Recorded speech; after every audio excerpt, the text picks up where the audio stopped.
Rarely has mankind hesitated to eradicate the creatures that stand in the path of his conquest. And if we find intelligent species, ritual extirpation, undesirable odors from another world, the rest must be destroyed. Is it possible that our dark past has repeated itself? Watch them and pray.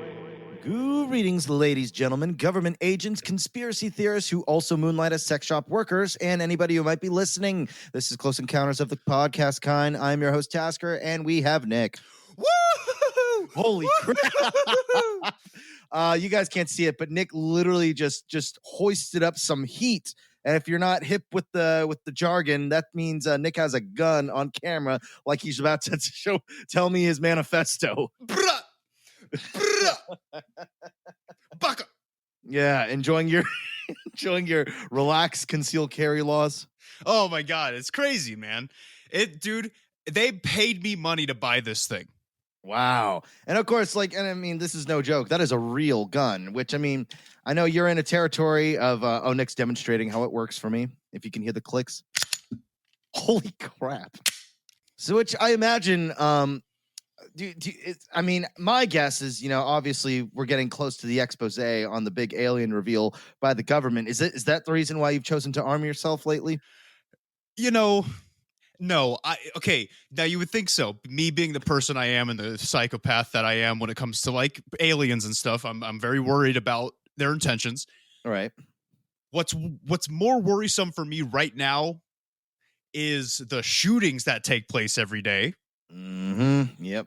And I just would like to be prepared. Like, I want to, like, if I go to the grocery store or if I go to the aquarium and I go somewhere, I'm having a good time, enjoying myself, and all of a sudden fucking Ted Kaczynski decides to like show up, right? And because he's mad at the world and mad at his cell phone and shit and starts shooting the place up, I'd like to think that I could be prepared and maybe save a couple lives. I don't know. That's a very noble sentiment. It's not something I really expected today. So if I sound kind of shocked that you are as if you were incapable of such heroism, I'm very pleased. You know what? I'd like to take the credit for being like an honorable person, but I think it's sad that this is the age we live in now, where I feel like I have to go out and buy a fucking Glock to feel like safe going in public.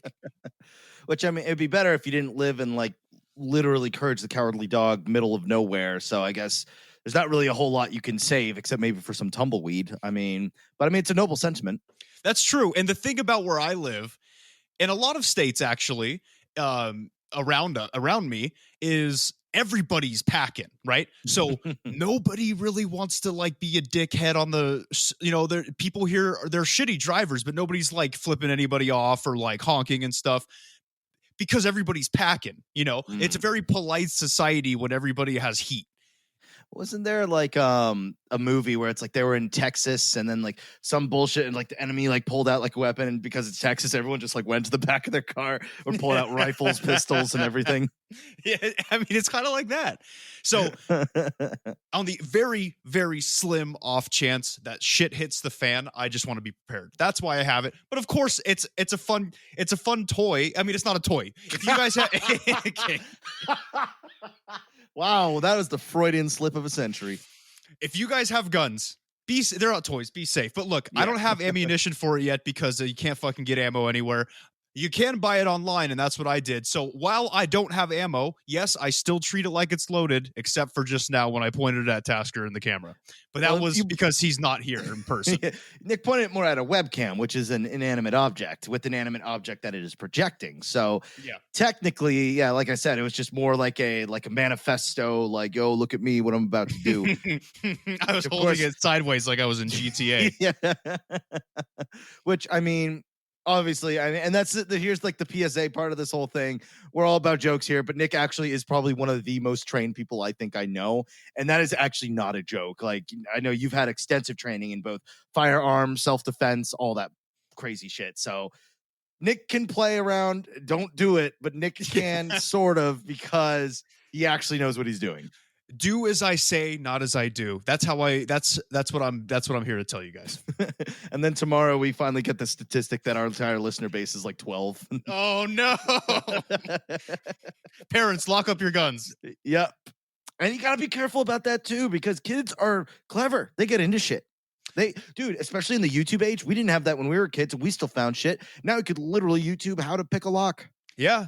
Oh, absolutely. So if you have a gun, just put it somewhere where they're not going to think to look. All right. Put it in the vegetable tray in the fridge. Or use like a thumb scanner. I mean, fuck, dude. Me and my girlfriend locked ourselves out of her room one time. We literally Googled how to lockpick it. That's, it's easy. You gotta figure things out. You gotta be a little bit more clever. That's why thumb scans are pretty cool. Although I know you're not a huge fan of those, right? Because remember I showed you how I unlocked my phone with it a couple episodes ago. Yeah, and if I was there in person, I would have dove towards you and knocked it out of your hand. No, they're gonna get you. Yeah, they got your DNA, they got your thumbprint, they got everything. It's like you basically just booked yourself. You got a COVID test, right? Oh man, that's just a DNA sample. They're not actually injecting; they're actually pulling out a string of your genome. Oh my God! So just be safe, guys. All right, just be safe. Be safe. You're a natural with that thing in your hand. Can you imagine if we were still recording in person and you did that? Oh, I wouldn't. I wouldn't do that. See, formally trained. Oh shit! All right, so I know it's horoscope time. I think I went first last time. Do you want to go first this time? Yeah, why not? Let me jump right into it. Let's see. You'll wake up ready to take on the world, Scorpio. Excitement, enthusiasm, and purpose will fill your soul, yet you might wonder where it comes from, as nothing has changed since yesterday. Don't waste time mulling over it. Harness it. Tackle a class or exercise program. Start a project. This energy is generated from deep in the subconscious, but should be channeled into the conscious world. Oh shit, that's very positive. Yeah, and so since my contract ended, I've been taking some time to relax. Are we good? I heard something behind me. I heard it too. I wish my gun was loaded, but it's not. I don't have any fucking ammunition. I'm just sitting here like, just shivering and hoping that they're intimidated enough at the sight of it. What the fuck was that, though? I think something fell over. Oh, I think one of my magazines fell off the couch. Okay, they were okay. Like magazines or like magazines? like one of my MUFON magazines. Oh my God. Okay. Oh, I'm gonna have a hard time deciding whether to keep this in or not. Oh, keep it in. Who gives a fuck? It's pretty good. It's pretty good. We'll keep it in. Oh my God. Anyways, so obviously when we do horoscopes, it's to get the whole vibe of everything. And I could tell just already, you could see things are exciting. So the horoscopes are kind of correct. But as I was saying before, I'm at the end of my contract. I've been taking a nice break, leisurely time, playing my anime weeb game that I finally have time to play. And I think it's telling me, hey man, it's time to get back to work. It's time to start doing some projects. Time to start making some portfolio pieces. That's actually pretty astute of it to do that, because I know you told me when you were off contract you were going to take some time to yourself. You were going to play video games. You were going to vibe for a while. Maybe now the stars are telling you, hey, 'tis time. Yep. So instead of playing the weeb games, I must draw the weeb things. What's worse?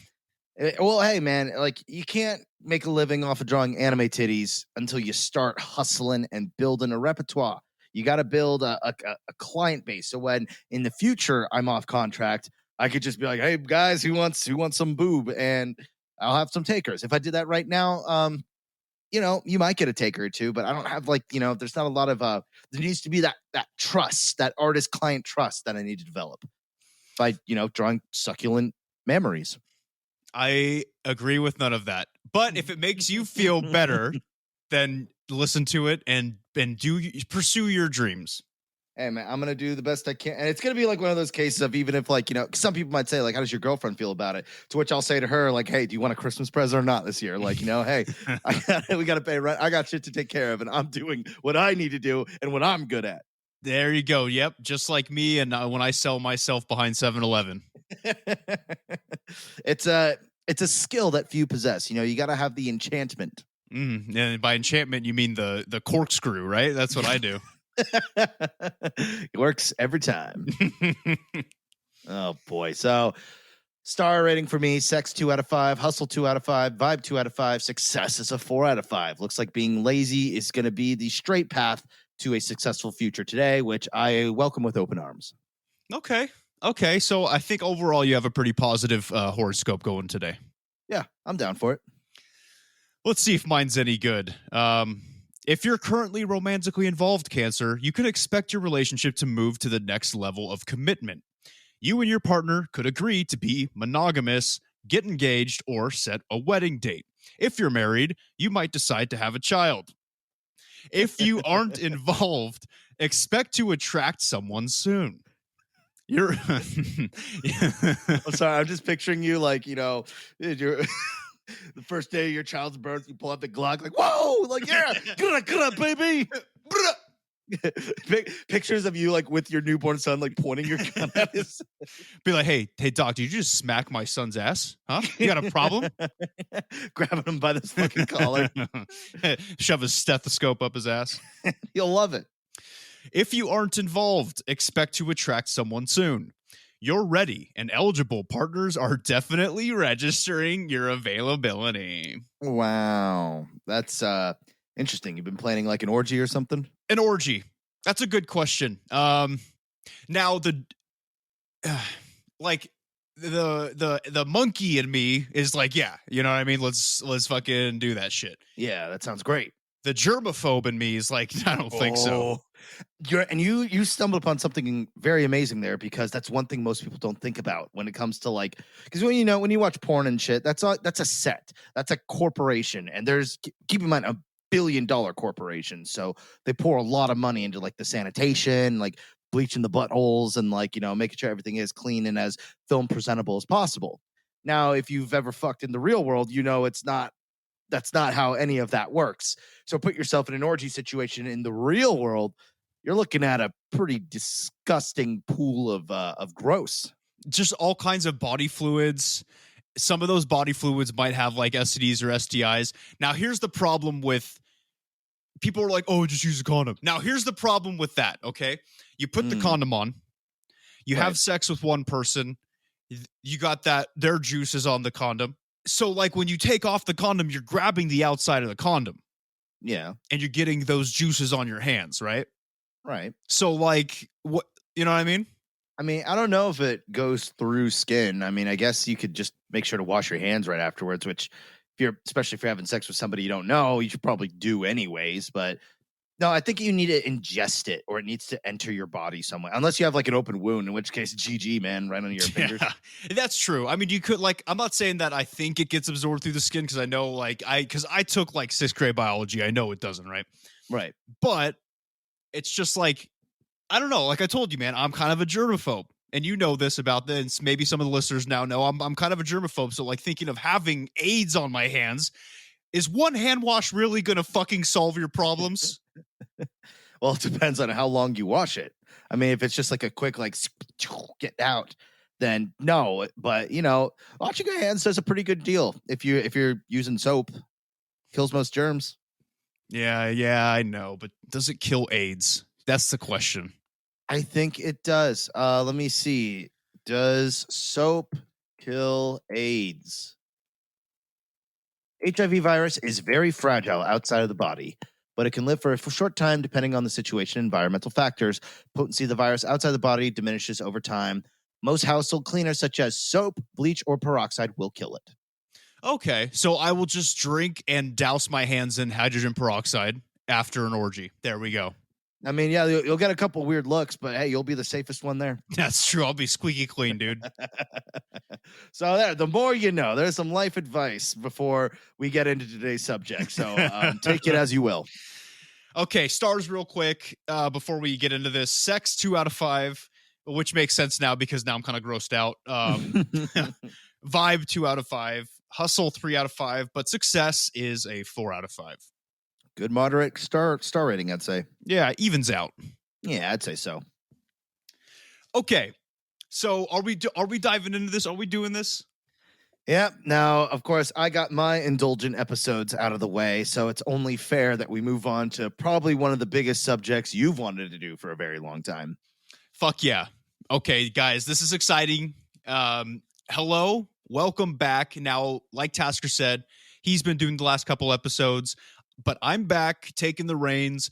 But before I do this, I want to applaud Tasker. He did some great research on those episodes with shit nobody ever wants to actually read, but they just want to interpret, right? So good job on that, Tasker. You took one for the team. Thank you. It was not too bad. But today's episode is going to be another one, which is near and dear to my heart. And this will actually be a 3-parter. Okay, now I believe there was only one 3-parter we've done before, and that was our history of hell. Satan. As a history of Satan, yes. I pay attention to your episodes. To be fair, it was over a year ago. So, I mean, give yourself some credit. But it was a 3-parter. We're back at it again with a 3-parter. And we are, of course, covering the Men in Black. Okay. A very topical subject because, like we kind of mentioned earlier, we're on the forefront of some real like UFO reveals, which as we predicted in last episode, if you hadn't listened to it, that it's probably just going to be inconclusive. We actually don't know. Like, yeah, it's probably, maybe, I don't know. Basically exactly where we were before. Yes. But with but that's a whole conversation we can have later. But just, I will say, with the government even admitting they don't know what it is instead of saying it's a fucking weather balloon, that's a step in the right direction. That's something. Well, you take, as I imagine in the ufology community, you take what you can get. Oh my God, yes. I mean, we are just chomping at the bit here. Mm-hmm. Now, for the series, we are actually using a full book as the source material. Wow, it's a Close Encounters first. We're actually using like book, like paper, pages, like somebody who researched something. Yeah, and I know you all out there think I'm illiterate, which makes sense, but I did read this book. It is called The Real Men in Black by Nick Redfern, and I highly recommend it if you're interested in this topic. Now, we will be discussing the Men in Black, and I'm not talking about the Will Smith movies, right? And I sure as hell ain't talking about the damn Chris Hemsworth reboot, okay?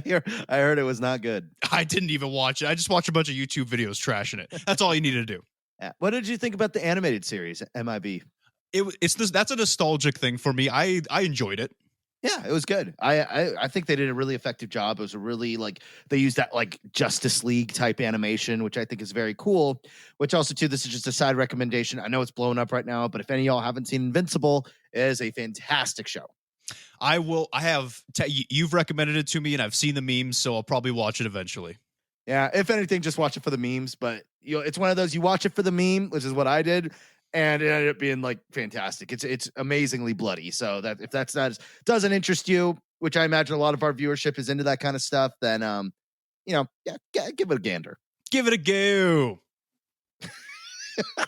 Wow, did you power down? Yeah, I don't know what that was. Okay, so but we are talking about the real Men in Black, okay, the ones that you should be afraid of. Now, the first 2 episodes of the series, including this one, will be different case files put in a chronological order following the Men in Black phenomenon. And the final episode will be dedicated solely to the different theories surrounding what they could be. Now, look, I know many of you out there, a lot of our listeners are interested in extraterrestrials and UFOs. That's probably one of the reasons that you found us. Likely. In fact, I know that some of you have seen this phenomenon for yourself. Okay, some of us have talked about this. Now, for those of you who fit either of these categories, pay extra close attention to these episodes, and I want notebooks out because they could possibly save you in the future. Mm-hmm. So without further delay, grab your fedoras, put on some lipstick despite your gender, shave all your hair off, and let's dive right in.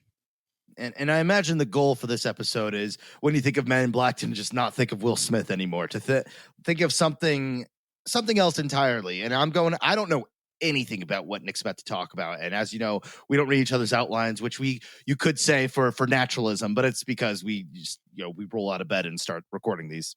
Yeah. So, which is good. And yes, throughout this episode, you will have, every time I say Men in Black, you will have a tendency to think of the movies. Get it out of your head. Okay. Mm-hmm. That's fake. That's Hollywood. This is real shit that we're dealing with right now.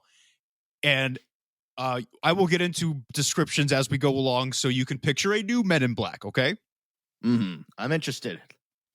So the first thing is first, we must give a brief overview, and I mean very brief, of what a Man in Black is, right? And like I just said, when I say Men in Black, you guys are all picturing the movies. Get it out of your head. But, the real Men in Black are usually not the witty, extraterrestrial ass kickers portrayed by Will Smith and Tommy Lee Jones. They are described as men in old 40s through 60s business attire, and of course, all black coloring. They are also said to have a lack of hair anywhere on their body, and this is including the hair that would normally be on your head, and even like a lack of eyebrows. Like they won't have eyebrows either. Creepy. That's a creepy look. That's a look that's a special kind of look, because if they're trying to look human, they're fucking it up. And it's funny too. I keep bringing it up again, but it's back to Uncanny Valley. It's human, but like without the eyebrows, we lose the ability to, because eyebrows are extremely expressive. Like the face is the reason we have so many muscles in our face is because expressiveness is half of what helped our species survive. So when you erase part of that, like, because I mean, eyebrows, one, keep the sweat out of your eyes, but also is a social tool. And when you get rid of that, we now understand what you're thinking one level less, and that's concerning. And that's why we find it creepy. Exactly. That's exactly right. They also seem to have almost no pigmentation. Okay, now at least in most cases. So they're super pale. There's no color in their lips, if they even have lips at all. Mm-hmm. The whole thing. Okay, so they're just like albinos. They're like bald. They're like albinos with alopecia. Have you ever played Little Nightmares 2? No. There's a character in it. Well, there's a villain in it, and I could say it because it's like all over the fucking PR shit for it. But he is this tall, slender dude in like this like suit and a hat, and it's very pale and creepy looking, and it's fitting that description pretty well. And that's actually, one can even say Slender Man is kind of based on that kind of vibe, with like, obviously a horror exaggerated twist to it, but like it's interesting how this like suit kind of look is actually very ingrained in our culture. And yeah, which is weird, because normally we're supposed to relate suits with business or something formal, fancy, but recently, especially with like Slender Man, it can be seen as scary. Yeah, almost like kind of like a Lucifer, like devil in a suit, like, evil is stylish, but in this one, I don't think it's the style. It just feels very like plain and business to a degree that it's like, like cold, hard, unfeeling business. Yes. But when we get into the theories, there is a theory that tries to explain away why they wear this attire, but we'll get into that on the third episode. It's very interesting. Got it. All right. Now, okay, some of you out there may be thinking that these could be cosplayers or people who enjoy dressing in old-fashioned clothing. And I'm here to tell you right up front that both of these notions are ridiculous, so get them out of your head. Yeah, we don't need them to be a hop and a skip away from a fursuiter. Yes, please, for the love of God, keep creepy things creepy, all right? Yeah. That's a good phrase. Well, first of all, Men in Black encounters have been taking place long before cosplay was even a thing, because back then, people had morals and wouldn't be caught dead dressing up as gender-bent characters from dumb fandoms for money, okay? Yeah, I don't think you could make money anyways. No, they think that you were fucking insane and send you to an asylum, like we should be doing today. Yeah, you'd probably just get kicked out of your house and have to live on the street. Yep, exactly. Tragic. Secondly, sure, now some people may like to dress up in old-fashioned clothing. Some of you out there might be familiar with Review Bra. He likes to do that shit. Yeah, I endorse it. And he pulls it off. It's great. And he eats pizza while he does it. Hell yeah. However, you would be able to tell the difference between somebody who is trying to cringily dress all snazzy and a real Man in Black. Okay? There's no difference. Like if you saw somebody walking down the street and it wasn't Review Bra, if it was anybody else, and it was just some fucking weeaboo wearing a suit, like an old suit with like a fedora, you probably give him a wedgie. You know what he's doing. It's about the vibe it gives off. When Review Bra wears a suit, you know he's done it on purpose and he has an intention behind it. Whereas when there's this awkward, not like selling it kind of vibe to it, it's really cringy and uncomfortable. And I think what we're coming to is like, it's about the vibe it gives. Like, I mean, even with people with like creepy vibes and stuff like that, they could be wearing like, I don't know, PJs, but there's a difference between somebody who just like woke up hungover and just doesn't know where they are versus somebody who is just a straight psychopath. Yeah. So if you see somebody in a suit, you'll be able to tell a difference right away if you're dealing with some fucking idiot or if you're dealing with a man in black. Okay. Because usually they don't have hair and there's no pigmentation. It's easy to spot them. Yeah. It's supposed to be like unusual, right? Oh yeah. Like, and there's some, and we'll get into this, but there are accounts of when they're around you, you start to feel sick and all this kinds of shit. So there are things that come along with it that can help you discern too. Interesting. So now the reasoning behind this specifically, though, is because first off, they're strange as hell appearance. Like I said, it's easy to tell, but it's also the way in which they carry themselves physically.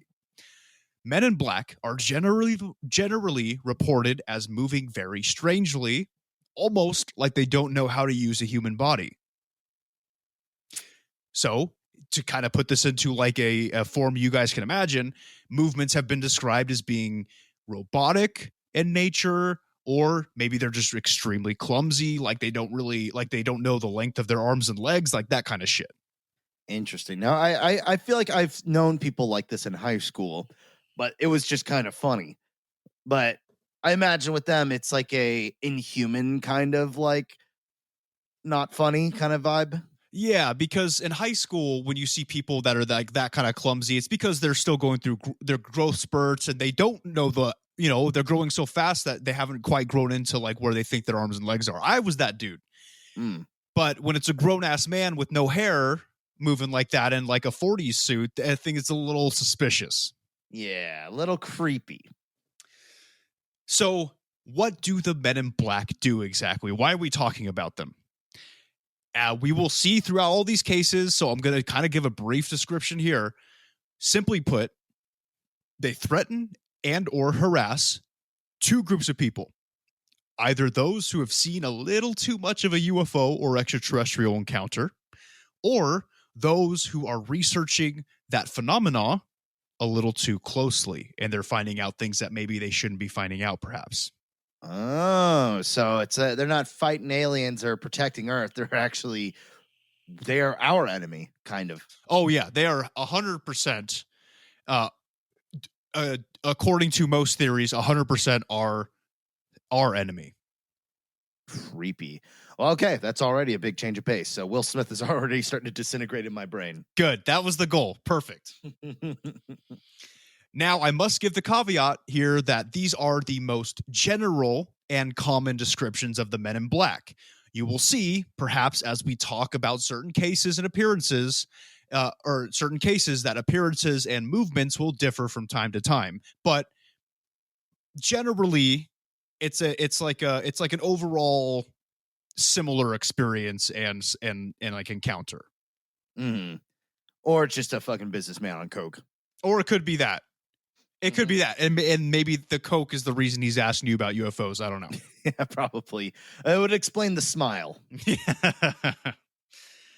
Okay, now with that out of the way, let's begin looking at the evolution of the Men in Black phenomenon by following cases along in a chronological timeline.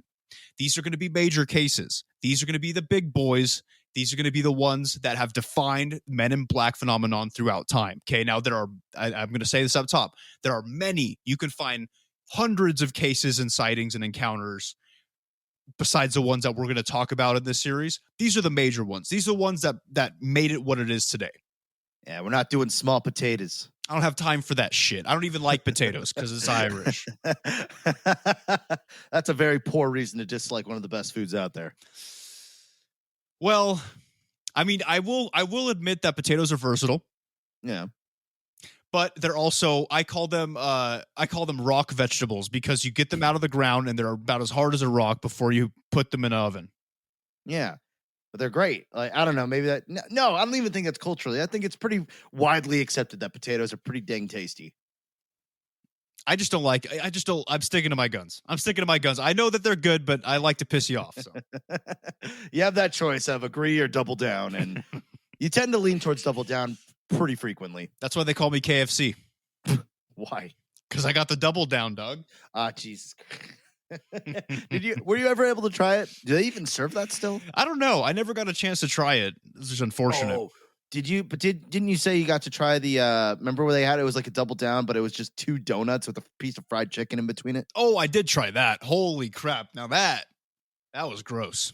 Like you would think it'd be good, but it was disgusting. Yeah, and funny enough that you brought up Review Bra, I remember I watched his video on it, and he was saying like it's kind of like got like a chicken and waffle kind of vibe, but like a little on the sweet end, right? Yeah, because waffles inherently they're a little sweet if you don't put too much syrup on them, right? Or if at all, right? But they're a little sweet, so it goes well with the chicken. Donuts are just pure sugar and it like the glaze and stuff. So it was a way overbearing. Yeah. What a time in American history. We first started with Harambe, then we got donuts on chicken sandwiches, then we got Donald Trump. Yeah, and now we have Joe Biden. Joe Biden. Fucking love that guy. I don't even know if he. Anyways, we could. That's a meme for a different time. All right, well, guys, let's begin our journey through the Men in Black phenomenon. Our story begins with a man named Albert Bender out in Bridgeport, Connecticut. Very fancy. Not bad, not bad. So before I get into his story, Bender reminds me of me in a way. Now, as he was highly into unexplained phenomenon and the strange experiences out there, especially when it comes to what could be and what is out there in our universe visiting us, aka aliens. So, December 5th, 1945 was the year that a squadron of Avenger-class aircraft mysteriously disappeared shortly after leaving to the skies from the Naval Air Station at Fort Lauderdale. This is the disappearance of Flight 19, a subject that we talked about on this very podcast on our Bermuda Triangle episode. Oh, yeah, we did, didn't we? We did. Now, this was the starting point, the disappearance of Flight 19, for Albert Bender on his journey into a world of mystery and the unknown at 23 years old. I will say he got a late start. Get good, Albert. I've been into this shit since I was in like 6th grade, all right? Already comparing, huh? So after hearing about the disappearance of Flight 19, Bender began to research different paranormal subjects mostly using the work of one Charles Fort, a famed writer and anomalistics researcher from the the mid 19th century, I believe. So kind of an older dude, but he did some really cool research. So a couple years later, around the summer of 1947, Bender had taken up residency in the attic of an old 3-story house owned by his stepfather. Now, as one could imagine, secluding yourself in an attic and delving deep into many different paranormal subjects might not be best for your mental health, especially if you have pre-existing conditions. More on that later, by the way. Oh, boy. Now, Bender was really into UFOs and shit. So, like, at this point, now, I will say, I got an earlier start, but he ended up getting more into it than even me. Okay, now he was almost like fucking neurotic about this shit. Sounds like a reliable guy. Yes, absolutely. Hey, are you calling me unreliable? Well, do you lock yourself in a closet and scream about UFOs and dig your nose into all sorts of like anomalistic literature? It's not in the basement. Yes, it's not a closet. It's a basement. So okay, I'll give you a peg higher than him. Think a peg? Excuse me? Maybe a peg and a half. Okay, good. No, I'm still torn up about the whole no pegging thing in hell. Yeah, I know. You were really busted up about it. Yeah, that was actually the subject on our Discord for like a day or two. It's just I just don't get it, man. Like it's not that I like I said I don't want to get pegged. It's just like I'll try anything twice, you know. Yeah, well, that wasn't Dante's fetish. He had like a BDSM thing. He wasn't into the pegging quite yet. No, that's true, but BDSM probably leads to pegging. Yeah, I mean, at some point, that's the natural progression. But we'll never know because remember, he died after he finished the Divine Comedy. Oh, that's true. Well, if he was alive today, he would be right into it. Probably would evolve into it eventually. So, that being said, in that little attic of his, he would constantly be looking through paranormal and extraterrestrial books and journals and would look into the night skies with his telescope in hopes of seeing something from out of this world. Like nightly, he would be out there looking at through his telescope. Dude, you know who he reminds me of is Dib from Invader Zim. Yeah, kind of like Dib. All right, I can picture this now. So most of this is fine. Okay, I have no judgments about diving deep into topics such as these, obviously. However, Bender decided to redecorate his attic, and that's the nicest way I can put it. He began by painting the walls with horrific creatures from his imagination. Okay, now remember, this is in the 40s, okay? I was all like, oh, the poor guy suffers from mental health. Oh, he's redecorating. That's great. Give yourself some oh. So he essentially wanted to turn the whole upstairs into a haunted house attraction for his friends and for people around the neighborhood. And he began referring to his abode as, quote, Bender's Chamber of Horrors, unquote. Oh, dear. Yeah. Now, as he got more into the paranormal, occult, and extraterrestrial, Bender developed a reputation around town as that guy. Okay. Right? The type of dude who thinks that like maybe the HARP transmitter both controls the weather and disperses dangerous chemicals. Right? Kind of like me. I was gonna say it's just like how was it last Christmas where you explained that Jesus Christ could walk on water and make it rain because of a weather machine. I mean, it's not that far-fetched. If the aliens have the technology to do it and Jesus was an alien, yes. I think that was one of your more legendary takes. I'll definitely give you that. That's a Hall of Famer. Thank you. Well, I will take that as a compliment. As you should. Well, okay. So throughout this time, let's fast forward a few years to 1950. But just remember, throughout this entire time, that he's just been doing more research on the occult and paranormal and turning his fucking attic into like a haunted maze, basically. Okay. Mm-hmm. But at the end of 1950, Bender went full-blown MUFON status, okay? So he was like super into UFOs at that time and kind of put all that other shit on the back burner, right? The paranormal stuff he'd been studying. He was pretty much laser-focused on UFOs. What does MUFON stand for again? I forget every week.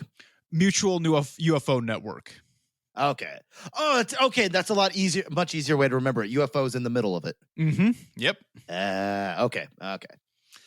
So at this point, Bender was becoming more thorough in his research as well. He was cross-referencing details from UFO cases, compiling evidence that was given to him, both whether it was anecdotal or sometimes physical, that type of shit. Like he was starting to compile a lot of paperwork. Okay, he was becoming like a name in the UFO community. Wow. So he could have made a good lawyer if he cared about things on Earth. Yeah, but you know what? Sometimes you're just set for the stars, man. Wow. It was also at this time that Bender began looking for other researchers of the UFO phenomenon with whom to interact with. He was lonely. You got to have some friends, man, especially if you're this neck deep in this hot fucking soup of alien goo. You want to find others who are just as deep. Exactly. You need like-minded individuals so you don't feel as crazy. And I know what that's like. Validation. Yes. Now, along with these other people, Bender dreamed of creating a worldwide network of UFO researchers and investigators, much like MUFON today. Wait, so he wasn't in MUFON? So MUFON didn't exist at this time, right? No, it did not. Okay. I thought you meant for a sec like he was like a big like member of MUFON. Okay, I see. No, he wanted to make something. I'm just using MUFON as a comparison to what he's the thing that he wanted to create, something like it. Now, I want everybody just to keep this in mind as we're talking about Albert Bender and his story. This is fresh flying saucer era. Like Roswell happened like 3 years ago at this point, okay? Because we're in 1950 right now, so it's hot. It's new. The UFO community is new. You know, it's it's pretty cool, right? It'd be so cool to be at like the inception of this shit. Mm-hmm. So he wanted to get this group together, this investigative group, and name it the International Flying Saucer Bureau, or the IFSB. And about a year and a half later of hard work, it finally came to be in April of 1952. And the IFSB was officially established, along with his own periodical called the Space Review. Huh. So very organized. Yeah, he started creating a UFO network for researchers to work on cases together. And it took off quick. It was massive, like very quickly. So UFO sighting reports and all that kinds of stuff began coming in from all over the world for them to investigate. Like, it was hot. And they were doing very well, and they were gaining a lot of attention in a short amount of time.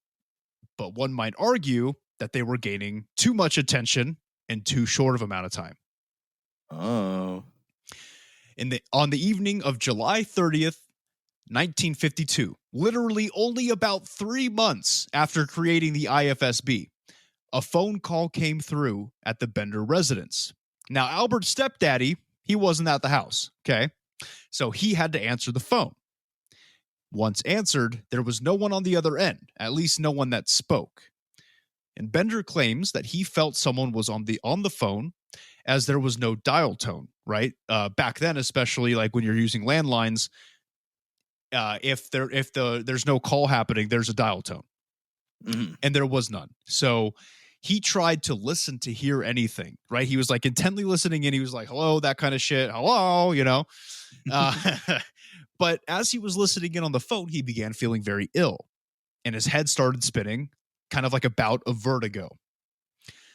So he made his way to his bed and was out of commission for a few days, actually, because of this situation. Now, you think maybe he just had vertigo, like maybe like the condition. Maybe he like, I've had vertigo. It will put you in bed for a guy. So maybe, I don't know. He might have had vertigo. Sure. I mean, we don't have his medical records, right? Like I didn't go to Henry Mayo for this episode, right? But it's a possibility.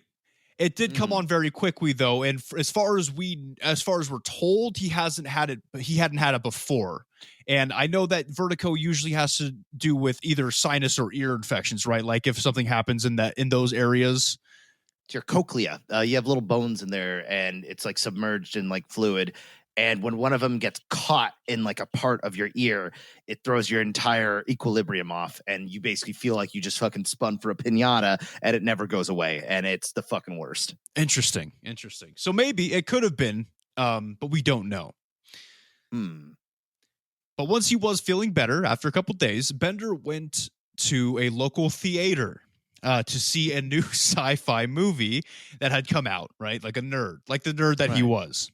Exactly. Yeah, it very much in character. Now, after the film, and according to the book, by the way, the film sucked. Okay. I don't know what it was. Had to make sure, though, that fact was stated. Okay. I don't know which movie it was, but they said it sucked. But after watching it, Albert started walking back to his house. And he was in a kind of a dark, kind of like an alley type area when he felt as if he was being watched. Now, from what I can gather, he didn't see anyone at this time, but it was more of that encroaching feeling of dread that you get when you feel like you're being watched, like if you're in the woods or something and something just doesn't feel quite right. So naturally, he booked it to his pad, like I would have done as well, probably. Actually, at this point, I probably would have pulled out my Glock. Yep. Gotta flash it, let him know. Tell him that this is the West Side. Lovely. I am glad we're not in the 90s. Otherwise, that could have been very troublesome for all of us. I rep West Side hard. All right. Good to know your allegiance. So once back at his house and inside, he made his way up to his attic of horrors, if you will. Best place to calm down after such a striking incident. But he saw a glowing light coming from the crevices around the door. So he swung open the door and was hit by an overwhelming scent of sulfur. Now, remember this sulfur scent because it will be important at some point in the future, in a future episode. Mhm. Now, along with the smell, he saw a glowing ball of light in the middle of the room, and when he turned on the attic light, the object and smell both disappeared. How do you feel about that, Tasker? What do you associate sulfur with? Isn't sulfur? I've never smelt it before, but I hear it's like kind of smells like rotting corpse, right? Yeah, like rotting meat or eggs. Yeah. Yeah, pretty fucking bad. Hmm. I would almost say that's more of a like spectral, like ghost kind of thing. Interesting that you bring that up, Tasker. I want everybody to remember what Tasker just said, okay? There are a lot of theories as to what these fuckers are. So keep in mind what Tasker just said, okay? Yeah. And I only say that because I deal with that shit in my house. Except it's very, very gratefully, it does not smell like sulfur, but it smells like a pipe, like a tobacco pipe, Tobacco. wacky tobacco. Weed? No, not weed. I know what that smells like, and every time I go to Long Beach, I smell a lot of it. I don't smoke weed. Okay. Yeah, right. By the way, random side note: did you hear in California? Two things in California, law-wise. One is that assault weapons are now decriminalized, and two, cigarettes or any tobacco stuff with menthol is being banned. That's what I heard. I know they've been working on that menthol shit for a while. And let me give you my 2 cents real quick. Okay, yeah, I used to smoke cigarettes, okay? Mm-hmm. I don't think it's that much of a surprise. But, yeah, I smoked a lot of menthols. Mm-hmm. Great. Good job. I'm happy you could get that off your chest. Shit was awesome, man. What the hell is their problem? Well, and that's the thing is if any of you in the future listen to our show, ever get the chance to meet Nick in person, and then, the future goes on and Nick eventually gets hauled off by the FBI, whatever, and we never hear from him again. If you just kind of smell that mixture of menthol, that minty with like cigarette smoke, it's probably Nick's ghost. God damn, it's so good. I now smoking is a bad habit. Don't do it. Okay. I quit. But menthols are awesome. So if you're gonna start smoking, start with menthols. if you're gonna go down that path of self-destruction, better do it the tastiest way possible. Hell right? Yeah. Do you want fresh breath and smoke at the same time? Come on. Hey, not bad. You know what? Live your dreams, but also at the same time, I don't know. Cigarettes are a lot of money, so keep that in mind before you make your decision. That's right. Now, something to note about our boy Albert Bender real quick. As strange as he was, actually, now that I think more about it, this might add into the fact, but as strange as he was a complete neat freak. Okay. He like almost on an OCD level from what people have said. Bet he loved that sulfur smell then. Probably hated the sulfur smell, right? Because it's like, yo, who left like week old boiled eggs underneath my floorboards? Mm-hmm. But I tell you this because when he looked at his IFSB research paperwork and files on his desk, they had definitely been moved around, no longer in the place where he had left them. And this is something he would notice and did notice. Yeah, because he was a bit of a stick up the ass kind of type, right? Absolutely. Like he probably had a place for these files and a place for these papers, and and then he noticed that things were out missing and out of place, and he's like, okay, that's fucked. Interesting. But whatever that light was had gone through his shit. That was the conclusion he came to. Now, after a while, Bender was able to put the whole thing behind him for the most part and went back to his regular everyday stuff. So IFSB stuff, right? Decorating his horror dungeon attic some more. Going to the movie theater to see more science fiction movies. Regular, everyday Albert Bender adventures. Exciting. But it was one of these next visits to the theater when he had another strange encounter. Why'd you laugh? You're really pushing for the theater angle, huh? I mean, I'm not opposing it. I'm just saying you're really trying to cement that, huh? I just thought I'd try something new. Oh man, hey, live your dreams. So this time it was while watching the movie, he began experiencing an unsettling feeling similar to the one that he had last time when he left the theater, it was that feeling of being, yeah, I went back to theater. Yeah. You hesitated. See, when ridiculed, I know when to back down. Okay. Yeah. If I can't say theater, I will just go to back to theater. It was my bad for pointing it out. Killed the thunder on it a little. Remember, no fun allowed. That's right. When Uncle Tasker is in charge of editing. All that shit. Nah. If you're laughing, you're listening to us wrong. At the beginning of this episode, you're probably not going to hear it, but at the beginning of this episode, I went on a rant about how I don't think the Las Vegas shooting happened the way that I thought it did, and Tasker probably cut the whole thing out. Very high chance of that, absolutely, because that is a very touchy topic. All I'm saying, it's kind of weird how they heard gunshots coming from multiple places in the hotel. All right, moving on.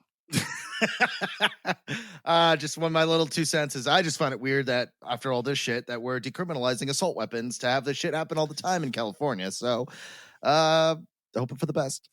It's a mental health problem, all right, and a governmental problem. The government. Okay, I'm not gonna go. I gotta be real careful with this one.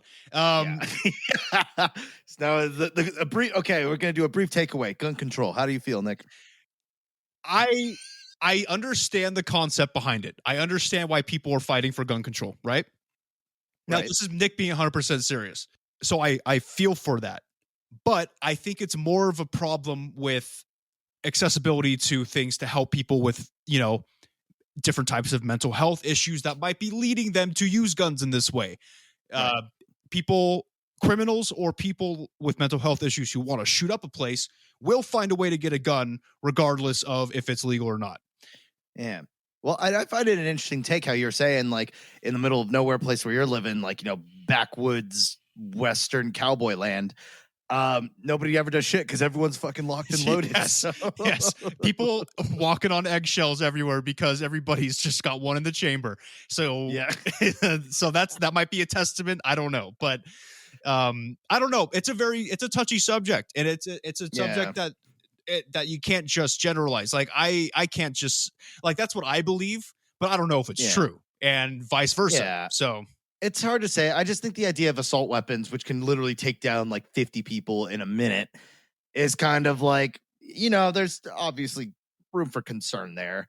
And it's like, and I don't know about you, but okay, no, we're not going to get into like my stance on all this bullshit because we're talking about aliens. Okay, yeah, we'll get back to Men in Black. I have a feeling that in the future we'll be doing an episode that we could probably sneak this into.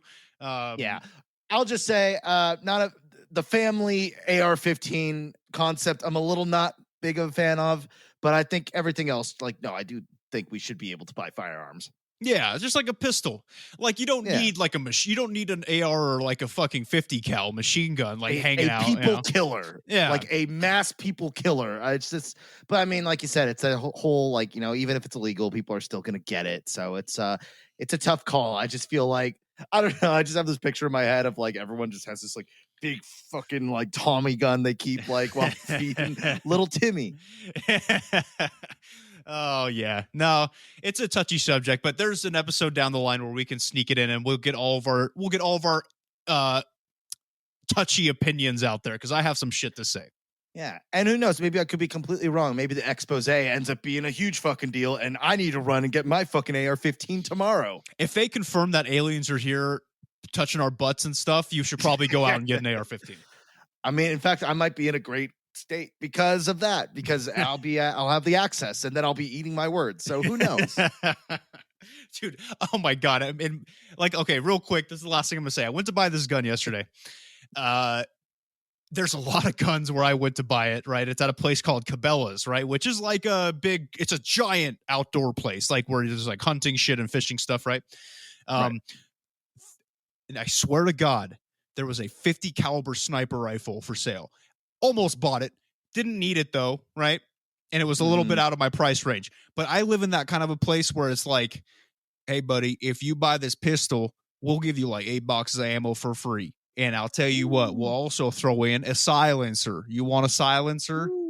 It's like that kind of shit. So then you have like your Californias and you have my state. So I don't know.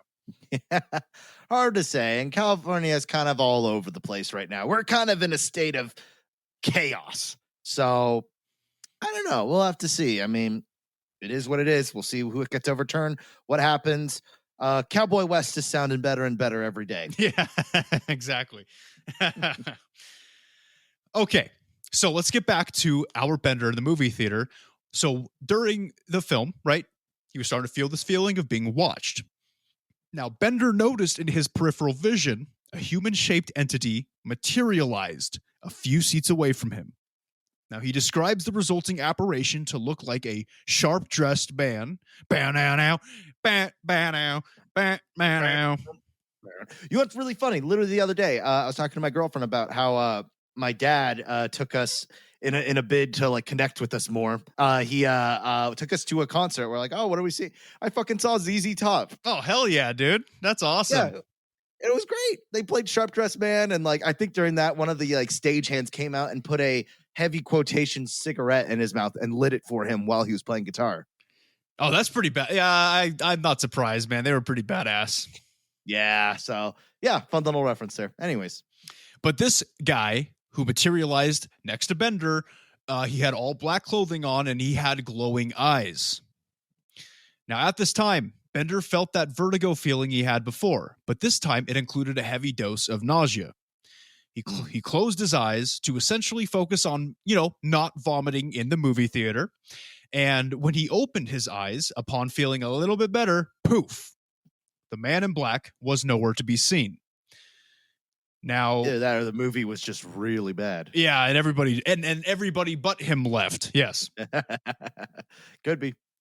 Now, yet again, on his walk back home, the feeling came back. But this time, he turned around and saw that same figure in black with glowing eyes staring at him.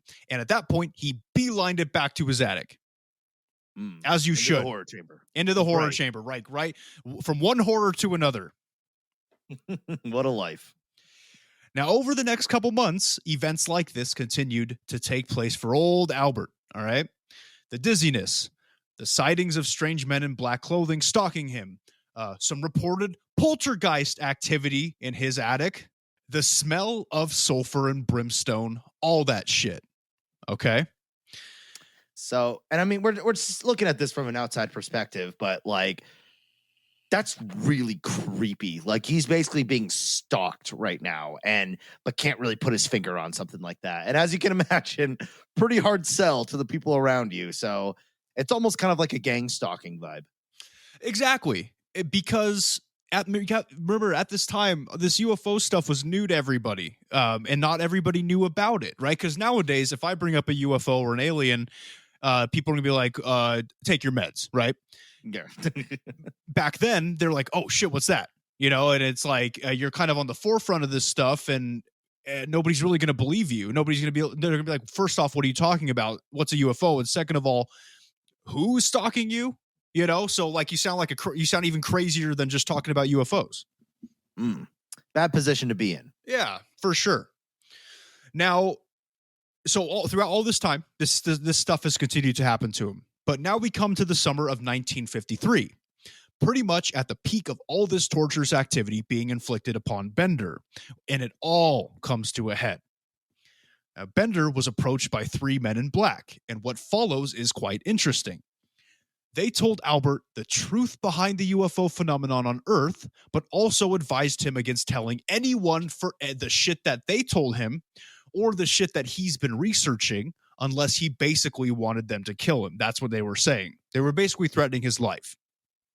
Now, this encounter scared him so badly that in October that same year, 1953, he decided to shut down his 2 highly successful labors of love, the Space Review magazine and the IFSB entirely. The 2 things he'd worked so hard to achieve and that were doing so well, and he just, boom, shut them both down. That's so fucking tragic, especially for it's like he made it through like, and this is kind of a blood, sweat, and tears, like this niche topic that like everyone's like, you're fucking wild. He built a community and then got intimidated to shut it down. That's really sad, actually. I kind of feel for him here. It would be like if in another year, let's say, because Tasha and I, we've been doing this podcast for a while now, but let's say another year's worth of work and effort and getting new listeners and engaging with new people in our community. And then all of a sudden we get a cease and desist letter because we like railed more on Hillary Clinton or something, right? Or had controversial topics on gun control. Yeah, or we did a whole episode on the Vegas shooting. And they're like, you're getting shut down. Except it wouldn't be the MIB, it'd be the FBI and the state police. Yeah, because we're getting too close to the truth in that episode. I already know how that episode's going to go down. The FBI shut us down because they're afraid of what's going to get out. Oh yeah, well it would be like, we're sleeping in the hotel, same bed, of course. The night before our first like live show, and we just get fucking raided, and they're like, "You're not doing this anymore." It'd fucking suck. It'd be the biggest like tragedy ever, but also we like living, so there's that too. Yeah, so it'd be kind of like that, and it's a terrible situation to be in. But he felt the need to shut down his two labors of love because of it. Yeah, it's sad, man. The FBI doesn't like country music, do they? Is that a thing? I don't know. Never mind. We'll talk more about it on the Vegas episode. That gun has changed you, Nick. I feel so powerful. Yeah. You're just oozing with confidence you never had before. Oh man. So, well, I will say it is quite nice. Well, I mean, I don't have ammo for it yet. It's still in the mail. Pistol whip, I guess. Yeah. I will say though, it will be nice when you hear weird things. I've shown you how to clear a house and check a house if you hear weird shit. You know the drill. Right. Yeah. And I still have to do it every once in a while if I hear strange stuff because I have a basement now and it's creepy. So yeah, it will be nice to clear my house without a knife now, and I can just straight up have a gun. Right. Just make sure it's not kiwi, getting into fucking the trash in your closet or something, or he just like shits himself so bad it smells like sulfur. It's the Men in Black. They're coming to get me. Pow, pow, pow. Gun safety, everybody. Gun safety. And remember, finger off the trigger until you're ready to shoot people. Good idea. Good idea. Not even an idea. That's just what you should do. Yeah, that's the number one. Well, that's the number 2 rule. Number 1 rule is don't point it at anybody, even if it's unloaded. And then second rule, finger off the trigger until you're ready to shoot. Mm-hmm. I remember you helped me practice that with an airsoft gun. Oh, yes. Oh, I do remember. Good times, man. Those are good times. Yeah. It was also a lot of copious amount of whiskey because it was an airsoft gun, so it was okay. Yeah. Yep. We could do it. Mm-hmm. So he shut down those 2 awesome things that he did, the Space Review magazine and the IFSB. Now, this is the hearsay story that made its way through the UFO researcher community, and its origin is unknown, although it is said to come from Albert Bender. But it could be the truth. It could not be the truth. But officially, Bender did briefly address this in the final issue of Space Review, before he shut the magazine down. Quote, "We would like to print the full story in Space Review, but because of the nature of the information, we are sorry that we have been advised in the negative. We advise those engaged in saucer work to please be very cautious," unquote. That was how he addressed it officially. Yikes. And it's funny, I'm thinking about this now, because I mean, the MIB, they're pretty spectral in nature in terms of, at least with this situation. And my mind kind of goes to like almost like an SCP Foundation of like, what if the MIB is something like a creature that the government has like harnessed? If we're taking kind of a more like sci-fi, they have that ability kind of angle. Sure, and that's a good theory, and that's a theory that ties in a little bit to a couple theories that we'll talk about in that episode. But it very well could be henchmen, if you will, for a government agency. We don't know which one for sure. There's heavy speculation, which we'll talk about in a little bit here about the FBI, but right. Could be or the real super soldier. Like, it doesn't give you super strength. It actually turns you into like Danny Phantom. Yeah. Yeah. So like, instead of getting super strength, you get ghost powers.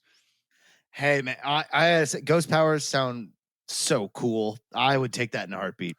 That's a tough one, man. That's a tough one. Cause I've always wanted super strength, but also it'd be kind of cool to be a ghost. So Yeah, the ghost powers of being able to like, face through walls and like, and I mean, it depends on how far you're willing to go. Cause I mean, Danny Phantom can like shoot like laser beams out of his hands, and that's a little like far, but like, I don't know. It is a tough call because being invisible has its own perks. Yes, it does. Yes, it does. Hey, Now, that is more or less the story of Albert Bender. Now, his story and subsequent MIB encounters have become legend in the UFO community. That's where it all begins, with Albert Bender. Okay. This also marks the first recorded series of encounters with the MIB. Now, we will be discussing Bender a bit more in the third episode when we talk about the theories. And his stories seem outlandish, but possibly for good reason. For now, just remember what I said about his mental state earlier, okay? So before we move on, I want to point out to the haters who might be thinking, well, why did the Men in Black show up now of all time? Like, should we really believe that weirdo Albert Bender? Like, why are we taking his word for it? What if they've been showing up to other people before? Yeah. What about that? Yeah, see, like haters, like Tasker, right? Yeah, I have a hard time trusting a guy who lives in a literal Halloween maze. Like, well, that's fair. And we'll talk, like I said, we'll talk more about him in the theories, but for now, I mean, there's something to his story. Whether his story is 100% true or not, that's definitely up for debate, but there's something to it. But my frank answer to the haters would be, look at the timeline, okay? The Roswell incident took place in 1947. And since then, more and more people are seeing things in the sky that they cannot explain and are coming forward about it. Now, with all of these people who have the huevos to come forward about their experiences, there are twice as many people researching the phenomenon, like Albert Bender. And with all of these people looking into this shit and even forming full-on organizations like the IFSB, they are bound to step on some toes. Now, whose toes? I don't know, okay? But apparently, the MIB are showing up to make sure toes stop being stepped on. Weird. So that is why the first time, I believe, with Albert Bender, that's why we're getting the first look at Men in Black officially, is because of this, because of IFSB. I think it's because of the things that he formed. And because of the, I mean, he got one encounter before he formed it, but I think that's because he started to really take it seriously when it was a new thing. And they're like, oh shit, this dude's on our radar, you know? Yeah. Well, the problem is people started to take him seriously. He had he built a community that was not there before. And if you know anything about humans, is when we group up, we get some pretty crazy shit done. Yeah. Oh my God. And they did, man. Like we said, in the months that they were a thing, they were highly successful, and they were getting reports and doing research about cases all over the world. And I think that really stepped on some toes. Interesting. Well, hard to say, but yeah, okay. I could see sort of the correlation here. Now, next up, we need to discuss two men, Gray Barker and a little bit about Jim Moseley. So during the short but successful timeline of Bender's IFSB, one of the prominent members up and coming was a man named Gray Barker, who lived in Clarksburg, West Virginia. Now, Barker obviously loved all things paranormal and UFO related like Bender, hence joining the IFSB. But something to point out up top about Barker is that he was a very gifted, creative writer and a great storyteller. So he had the moxie. He had the moxie. He had the gift of gab. And this fact could be detrimental to some of the things we know about the Albert Bender story, which we will get into in just a minute. On the other hand, Jim Moseley was a friend of Gray Barker and a prominent UFO researcher. So, about, let's say, 3 years after IFSB was disbanded, Barker wrote and published a book entitled They Knew Too Much About Flying Saucers. And in said long-titled book, okay, that is quite a long title for a book. Yeah, we're one to talk with our podcast name. That's a good point. Okay, touche. In this book, Barker writes a lot about Albert Bender's story with the Men in Black and the controversy surrounding it. In fact, that's where we get a majority of Bender's story, is from this book written by Barker, because Barker was as we will come to learn here in a little bit, close with Bender because they were both in the IFSB. Yeah, they were buddies. They were homies. They were like-minded individuals that finally found each other. Yeah, then just as much as Bender needed the community, so did others. That's why they came together. They came together, like, you know what I mean? If I'm, in a circle, on the muffin. Yeah, dude. Oh, such a fun game. Good pastime. Yeah, dude. Catholic school was weird. Boy Scouts. Yeah, except the problem is I heard that Boy Scouts, I don't think the scout leader is supposed to be involved in that game, but he was. In fact, he was the one who suggested it. Hey guys, you see this cracker right here? That's awful. He purposefully finished last. That takes some control. Okay, we're not supporting. That's by no way commending him for his prowess. Oh, geez, man. Okay, terrible. So one of the main points in this section of Barker's book is that he implies that Bender was not visited by mysterious figures in black per se, but the FBI, or as you might know them, the Federal Booby Inspector or Federal Bureau of Investigation. I bought an FBI hat at Goodwill because it was for like $2. I guess it was like from the set of CSI, and I couldn't wear it because everyone thought it was like a douchey like federal booty inspector. Everyone was like, ah, and I was like, no, I just thought it was cool. Like, whatever. Hey, man, that joke never gets old. I love the federal booby inspectors. Apparently, everybody and their mother was making it. Could you imagine a federal agency to inspect boobies? I mean, I think it's just called being a college kid.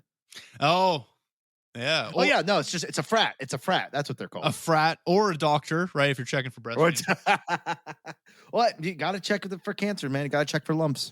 Ladies, check them right now. All right. Sorry, that was weird, and we we can cut that if we want to. I'll think about it. So when asked about the possibility of Bender's Men in Black simply being FBI agents, another UFO researcher named Jerome Clark says that it's probable. Now, he was asked specifically about this. He's not going to really come up a lot in the story. Now, he says this is mainly due to the fact that these were, at the time, Cold War times, right? And anyone acting out of the ordinary, like our weird horror dungeon buddy Albert Bender, were watched awfully close by J. Edgar Hoover and his FBI minions. Because, what if there's commies out there? You know what I mean? Mm-hmm. This was the big Red Scare. Yikes. What a time. What a time. In Clark's own words, quote, "One doesn't have to speculate too hard to conclude that an active head of an early UFO organization would warrant a visit and interview. In my opinion, agents may well have visited, and they may well have said something he took as threatening. From there, Bender's own imagination and Barker's freewheeling exploitation together generated the Bender mystery," unquote. That was Jerome Clark's take on it. So he thinks that, and so does Barker kind of, that Bender was actually visited by the FBI and not the Men in Black, and that Bender's, let's say, vivid imagination and Barker's ability, like I mentioned earlier, to be a very good creative writer kind of created this Men in Black experience that Bender went through. I see. So they think it was less about what he was researching, but more about because it was Red Scare times, he was acting funny. And if anybody acted funny during the Red Scare, you got the FBI listening in on every single thing you do, and that they might have dispatched somebody to fuck with him. Right. And also at the time with these UFO sightings during Cold War times, they might think that, hey, they don't know what these things are. They could be fucking Ruski ships or something, right? And now there's a whole organization dedicated to studying these things. We should probably talk to these guys, That makes a lot of sense for the times. But also J. Edgar Hoover just had a fucking stick up his ass all the time, so I don't know. Yeah, he was a royal douche. Yes. Now, to us UFO lovers who want to believe all that we know from Albert Bender's story is true, Clark's opinion is easy to brush off and call him a hater, right? It's super easy to be like, oh, sure, the FBI visited him. Are you sure it wasn't the fucking Men in Black? Right? Mm-hmm. Right. But, and this is where I hate to say this, coincidentally, in the same year of 1953, when Bender was visited by those three Men in Black and he shut everything down, the CIA gathered a group known as the Robertson Panel, okay? And their primary objective was to investigate the emerging UFO phenomenon and discover if there were any potential national security threats surrounding it. This panel was watching groups and organizations such as Bender's IFSB very closely to make sure that there weren't any shenanigans going on, shall we say. And with the IFSB's quick rise to prominence in the UFO community, they very well could have been targeted by the feds. Okay, now I'm willing to admit that. Yeah, I can't have anything fun. If you blow up overnight, everybody gets all suspicious. Yeah, it's like, come on. Yeah, maybe I made a couple threats to the White House. Well, in a much more calmer example, the dude, the author of Attack on Titan, that really famous anime series. Oh, for fuck's sake. There's a point to this. It blew up so quickly, and he made so much money so fast, he actually had to go on trial for money laundering because they thought he was doing some like illegal business. Because he was like, no, like did I tell this story on the show already? I think I mean, you could have. As soon as I hear anything to do with anime, I'm somewhere else for a little while, and then I take like visual cues to know when to say like, you know. You just to put yourself on mute or put me on mute. Yeah, and I just like look at your face to know when you stop talking. I'm like, oh, or like talk shit. Crazy. What a story. Wow. But yeah, basically, he got arrested because they thought he was laundering money. And then because he was just like, no, it's like my comic took off. I'm like, yeah, right. Okay. Yeah, your Asian comic. Yeah, sure. So yeah, when things blow up really quick, people get suspicious, probably out of jealousy. Exactly. I mean, it's true.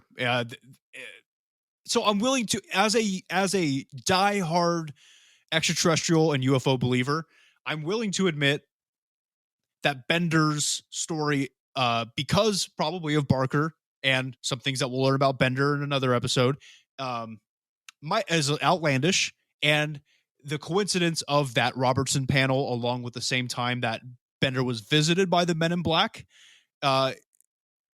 it's pretty damning. And maybe he was just visited by the feds, whether it was the CIA or the FBI, I don't know. But I'm willing to admit that much. Kind of dressed it up a bit. A possibility. Like you said, it's a little damning, little sketchy. Little sketchy, but I still believe. All right, I want to believe. But anyway, around that same time as Albert's visit. Oh, wait, no. No. Okay, we're good. Anyway. Around the same time as Albert's visit from the three Men in Black in 1953, Barker actually got an unexpected visit at his residence as well.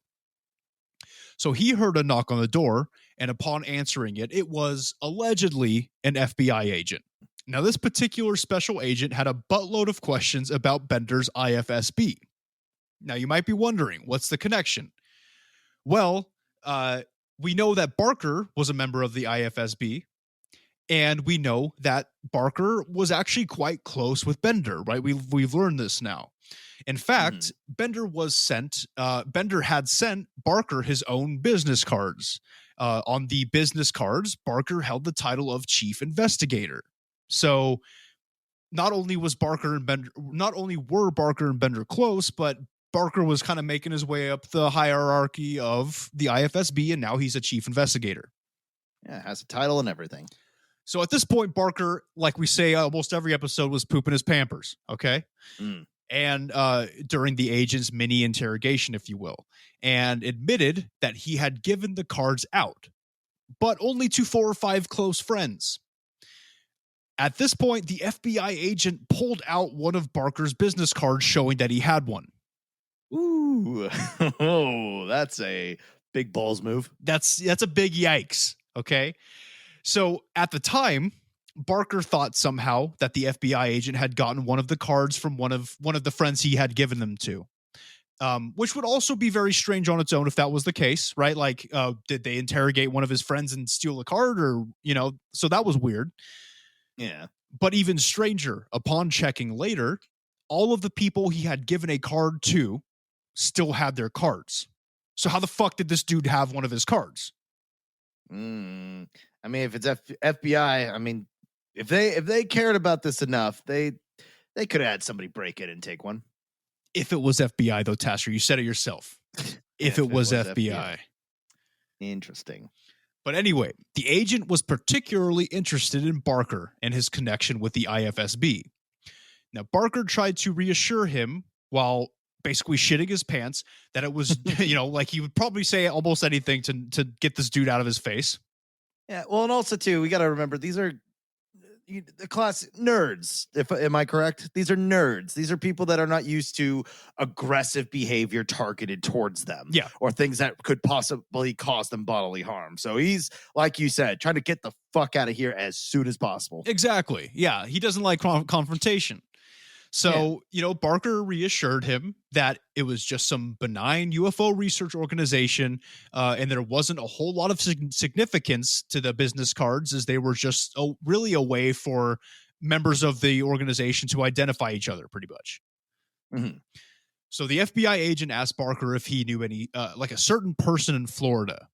Now, this person, the name of this person, Barker has forgotten since. Probably for good reason, because he doesn't know this person. He told the FBI agent he had no idea who this person was. Right. And the FBI agent said that a man in Florida was in the hospital due to some kind of epileptic episode, and they found an IFSB business card on him.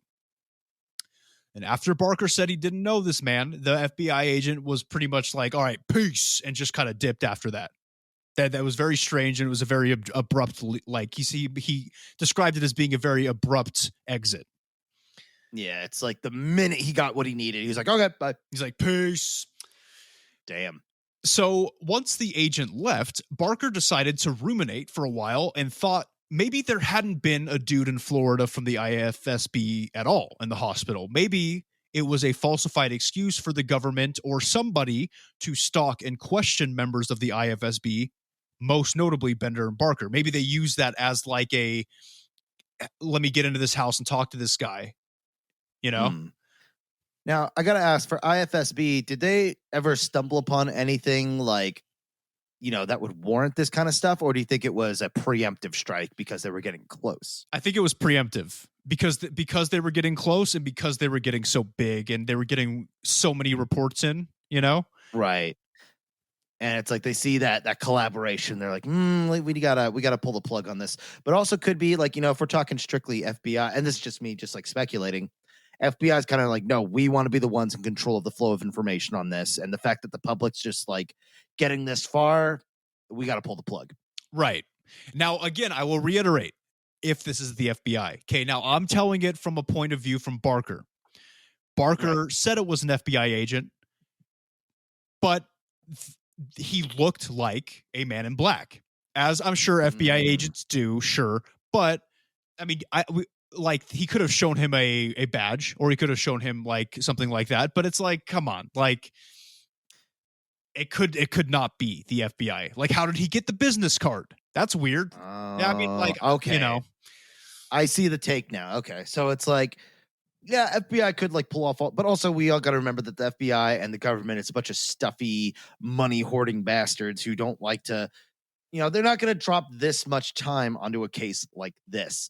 They'll probably dispatch a couple people, maybe monitor a bit, but like, they got a budget too. If we're talking Men in Black though, and we're talking about them being an entity that's completely different entirely, okay, that seems a little bit more plausible. Right. And there's questions with these types of stories, because some of the encounters could be attributed to, sure, a government agent of some kind, but then some are so strange that it's like, I don't know, like it seems ethereal. It seems out there, something different than a government agent. I think I'm going to change my usual perspective of, well, this is why this is bullshit, and do something that might be even worse and just say, well, sounds to me like it's pretty inconclusive. Oh, dude, now you just... Oh, my God. You just sound like the Pentagon now. We neither know the truth or know what's fake. I'd rather you just say it's bullshit. That's what they say. Those who are neutral have no place in heaven or hell. So this story about Barker being visited by the quote-unquote FBI is used by his friend Bill Moseley, who we talked about earlier, as more evidence that the MIB who visited and threatened Bender around that time were just the feds. This is one take on it, but it's a take I have to bring up because Barker is big in the beginning of the IFSB and the Men in Black phenomenon. Mm-hmm. Good intro to it. So with Albert Bender's MIB encounters becoming legend in the 50s, it led to more strange phenomena in the next decade, right? The groovy 60s. Nice. Yeah, and I just watched First Blood, which is it takes place right after the Vietnam War, and great, actually like a great movie. I came in expecting the second movie, which is just like Rambo just killing a bunch of Vietnamese people. Yeah. Which we got in the sequel. But no, the first one's actually a very well done, thought-provoking film. Such a good movie, man. Absolutely. Now, for this decade, the 60s, we will first be discussing a man named Brad Steger. Steger is a prominent ufologist and has an unmatched knowledge about the 1960s and beyond encounters with the Men in Black. He's somewhat of an expert in the Men in Black. Now, throughout his research on UFOs in the early days, he came in contact with a couple big names in the MIB research field at the time. Men like John Keel, for instance. Some of you out there might know who he is. I don't. I know you don't. He was a great researcher himself and had taken many reports from people all over the place. One man, for example, was a naval officer who had become good friends with Steger over time. Now, this naval officer would always tell him about sightings of strange objects in the ocean and the sky he had seen while on different missions. Something that sounds outlandish maybe 3 weeks ago to some people out there, but now that we're after that 60-minute expose, and we have people in the Navy talking about the fact that they're seeing this shit every day, not so outlandish now, is it? Yeah, I mean, if any of you guys are interested in that, we have an episode on USOs, unidentified submerged objects, from a couple weeks ago. Shouldn't be too far down, but we go a little bit more into those. But yeah, there is kind of I've noticed there's kind of a bump in interest with all this stuff. Yeah, and there is a huge connection with UFOs and the ocean. Huge, as we've talked about. Yeah. However, one day, the Navy man met up with Steger and said, quote, "I can't talk to you anymore. I can't associate with you," unquote. Ooh, hammer down. Another quote. I guess I shouldn't have unquoted the last one because it kind of just carries in. So I think I might just be kind of retarded. I don't know. That's okay. Another quote. "Ever since I've told you those stories, our phone rings day and night, and there's nothing but strange noises on the other end. My wife is going crazy, and she blames it on you," unquote. So when he heard that the Navy guy's wife was blaming it on him, Steger thought, well, I'm not calling you guys. Why are you blaming me? Like, he's like, what the fuck are you talking about? Yeah, we're just chatting. What the hell?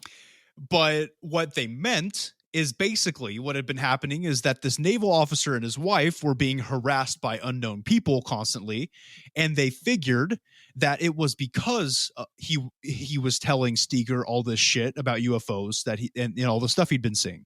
So it's because of him that they're being harassed.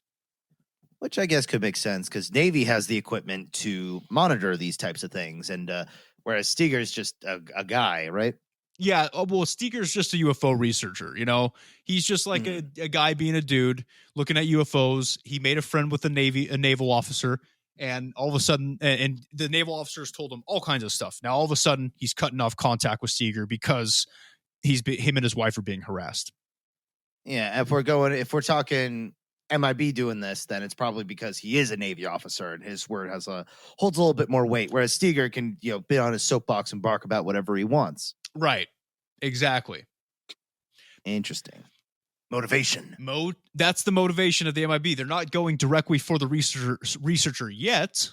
They're going for people telling him stuff, people who shouldn't be telling him stuff because they're credible. That's the problem. Interesting.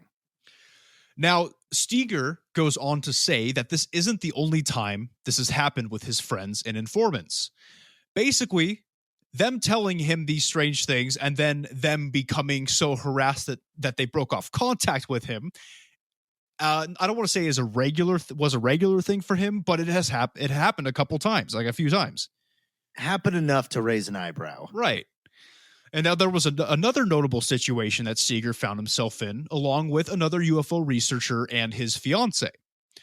So one night, Steger got a call from his researcher, who he did not feel at liberty to name because of the fact that he's still in the UFO community to this day, but he says he is a prominent figure in the UFO community. Now, the researcher told Steger that his fiance and him had a pretty intensely close UFO sighting, and when they got back home, poltergeist-esque activity began around the house. Violent poltergeist activity. Remember, that's similar to something Albert Bender experienced. And to anybody who thinks that us like covering like ghost paranormal is like bullshit, we should be aliens only, it connects. There is a connection. This is something I don't know what the right episode is to talk about it. I'm pretty sure I've mentioned it here and there before, but there's a connection between everything. I believe personally that there's a connection between some of the cryptids, aliens, ghosts, that kind of shit. There's something there.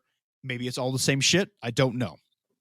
Right. Exactly. I mean, hell, even in Dante's Inferno, we got onto a tangent of he possibly was inspired by the uprising of the reptilian bloodline. Yeah. I mean, who knows, man? All connections everywhere. Now, some of you out there might be thinking that this was something that happened to them and they called to tell like Steiger what was going on. They're like, hey, we just got home from this big UFO thing. We saw some lights and it was pretty fucking whack. And then we got home and now there's ghost shit happening, right? That's what you might be. They're like trying to tell them about it. Yeah. But that's not what was happening, okay? What was happening is that the poltergeist activity was literally taking place on the phone as they spoke with Steger. Like on the line, Steger could hear crashing noises, bumping, screams, furniture moving around, that kind of shit. Like, so it was like real time. That's a tough position because, you know, you're one button away from this not being my fucking problem. Yeah. So points to him for sticking to his buddies. And he did. Steger was like, what the fuck is going on? So he actually gave them some, because, you know, Steger, like most people in the UFO community, you don't just study UFOs. You study other stuff, the occult sometimes. So in this case, it actually helped out because Steger gave them some techniques to help calm the situation down. Metaphysical and mystical techniques that he knew that affects poltergeist activity. And once performed by the researcher and his fiance, what do you know? The activity actually died down substantially. This is pretty cool of him to do, but it's also more evidence that perhaps poltergeist activity and UFO activity are intermingled. I don't know, because one thing affects another.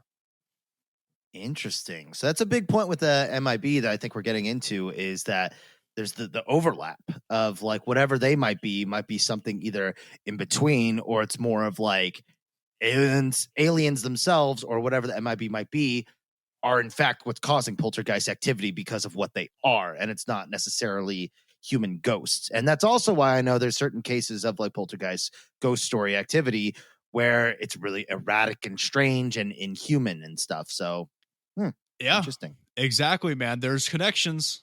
There, the strings on the board are starting to cross over a lot. Hope you got enough push pins. So whoever or whatever was behind that craziness at their house was really not vibing with the fact that Steger's techniques had worked, because almost immediately Steger's home began experiencing that very same poltergeist activity in their stead. Coordinated.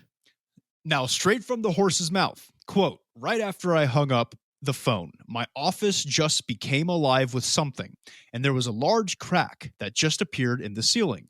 I just said, cut it the hell out. On another night, when pictures were flying off the wall and so forth, I shouted, leave me alone. And everything stopped. And this gave me a little false confidence that maybe one could command it.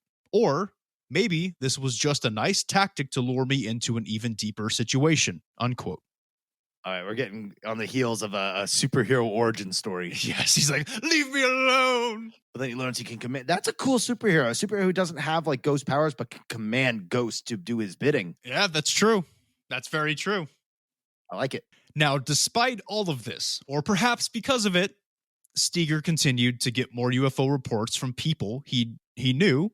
But now there were reports about curious characters that resembled the Men in Black from these people that he knows.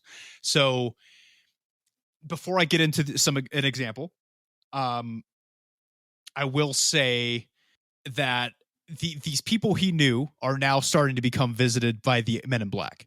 And I think that the poltergeist activity was somehow created by the Men in Black, whatever or whoever they might be, in order to be a scare tactic, a preemptive one before they really had to talk to him themselves. Right. But didn't listen, so now they're fucking with his friends. And that's and funny enough, in fucking First Blood Part 2 with Rambo, they got him chained up, they're electrocuting him, they're slicing him and shit, and he ain't talking because he's fucking Rambo. So what's the best way is get one of the other American POWs, be like, all right, we're gonna kill him. You know, you hit the friends. That's right. Hit them where it hurts. If they're not cracking, hit them where they will crack. Oh, it's so fucked up. So let's start getting into an example of what I mean by his friends being fucked with by the Men in Black.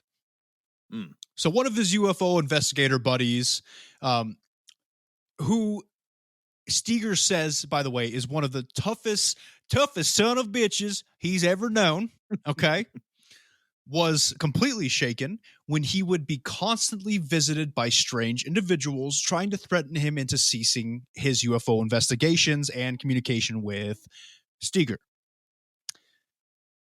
Now, during one of these visits, he was able to see the car they drove and took down the license plate. He did not recognize the car model at all. It was an older one, which is another common thread that we'll find in Men in Black cases, is that usually it's an old-looking car. However, it looks like a brand new old car. It's very strange. Weird. They have a preference of their eras, huh? Yes, they're a bunch of fucking weeaboos, man. God. and oh man, I can't wait to talk about one of the theories that it's just awesome. Okay. Yeah, we'll just have to hang tight till then, huh? Damn it. At least we got a cliffhanger for this one. Yeah. So this tough SOB, so what I really like about the UFO researchers is they don't mention names because these people are still alive and these people are still researching and they probably don't want these stories getting out. Right. So whatever his name is, I'm going to call him, who do you think a tough SOB is? Mike. That sounds like a tough name. All right, Mike. Yeah, Mike Hawk. All right. Nice. Okay. So Mike, we'll call him Mike. He didn't recognize the car model. Now he did have some cop buddies, okay? Because Mike, as his real job, was a private investigator. So naturally, as a private investigator, especially at that time when you can get away with more shit, you had a lot of cop buddies, and he had them run the license plates of the car that he saw when he was from these people who had been harassing him, and the plate number didn't exist. Uh-oh. Yeah. I mean, that was the first good reaction. I would love to see you have a reaction YouTube channel where it's just like, uh-oh. Yeah. Uh-oh. Yikes. Oh boy.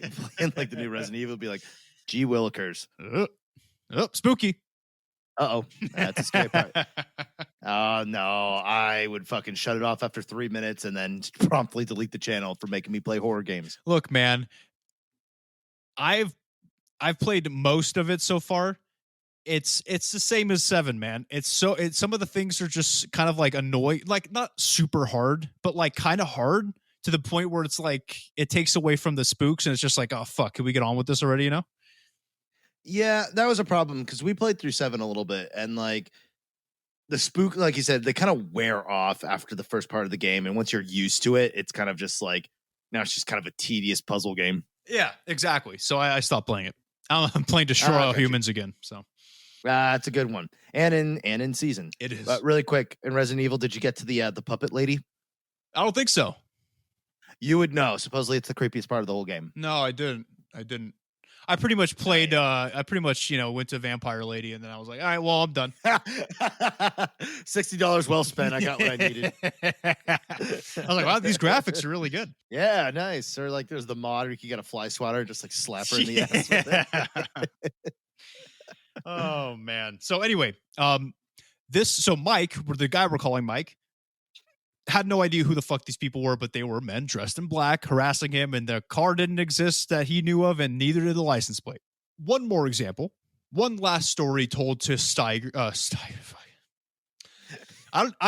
That might be how you pronounce it. I could have been saying it wrong this whole time. I don't know. I before E, except after every other fucking letter. I don't know. I don't know the word. I don't know how to say it. It's Steiger. It's either Steiger or Steger. I'm going with Steger. I've been going with Steger. It's too late to change now. No, I'm not arguing against you. I just think Steiger makes me think of Fallout because of the Geiger counter. Oh yeah. I can see that. Yeah. Anyways, so linguistics aside. Yeah, please keep it aside, guys. This is not English class. So one last story told to Steger about another friend of his who was stalked by 3 men in black while he was visiting London. This guy was visiting London. This guy doesn't say if he's like tough or not. We'll just give him like a nice neutral name, something both masculine and Sam. We'll call him Sam. So they would follow Sam, ask him dumb questions, like kind of like asking for directions, right? Hanging outside of his hotel. They would be doing that kind of creepy shit to Sam. Okay, there was 3 of them, and eventually these 3 men in black came up to this guy, Sam, and asked if he was a friend of Brad Steger, to which he said yes. Now, they threatened that they would be visiting him, quote, at Christmas time, unquote. But luckily for Steger, they did not come during Christmas time. So it seems like everybody who Steger talks to, or at least about Men in Black and UFO stuff, starts to get Men in Black experiences of their own. And usually it boils down to, hey, do you know Brad Steger? So he's kind of the source of all this bullshit. Oh, they're trying to divide and conquer. Yeah.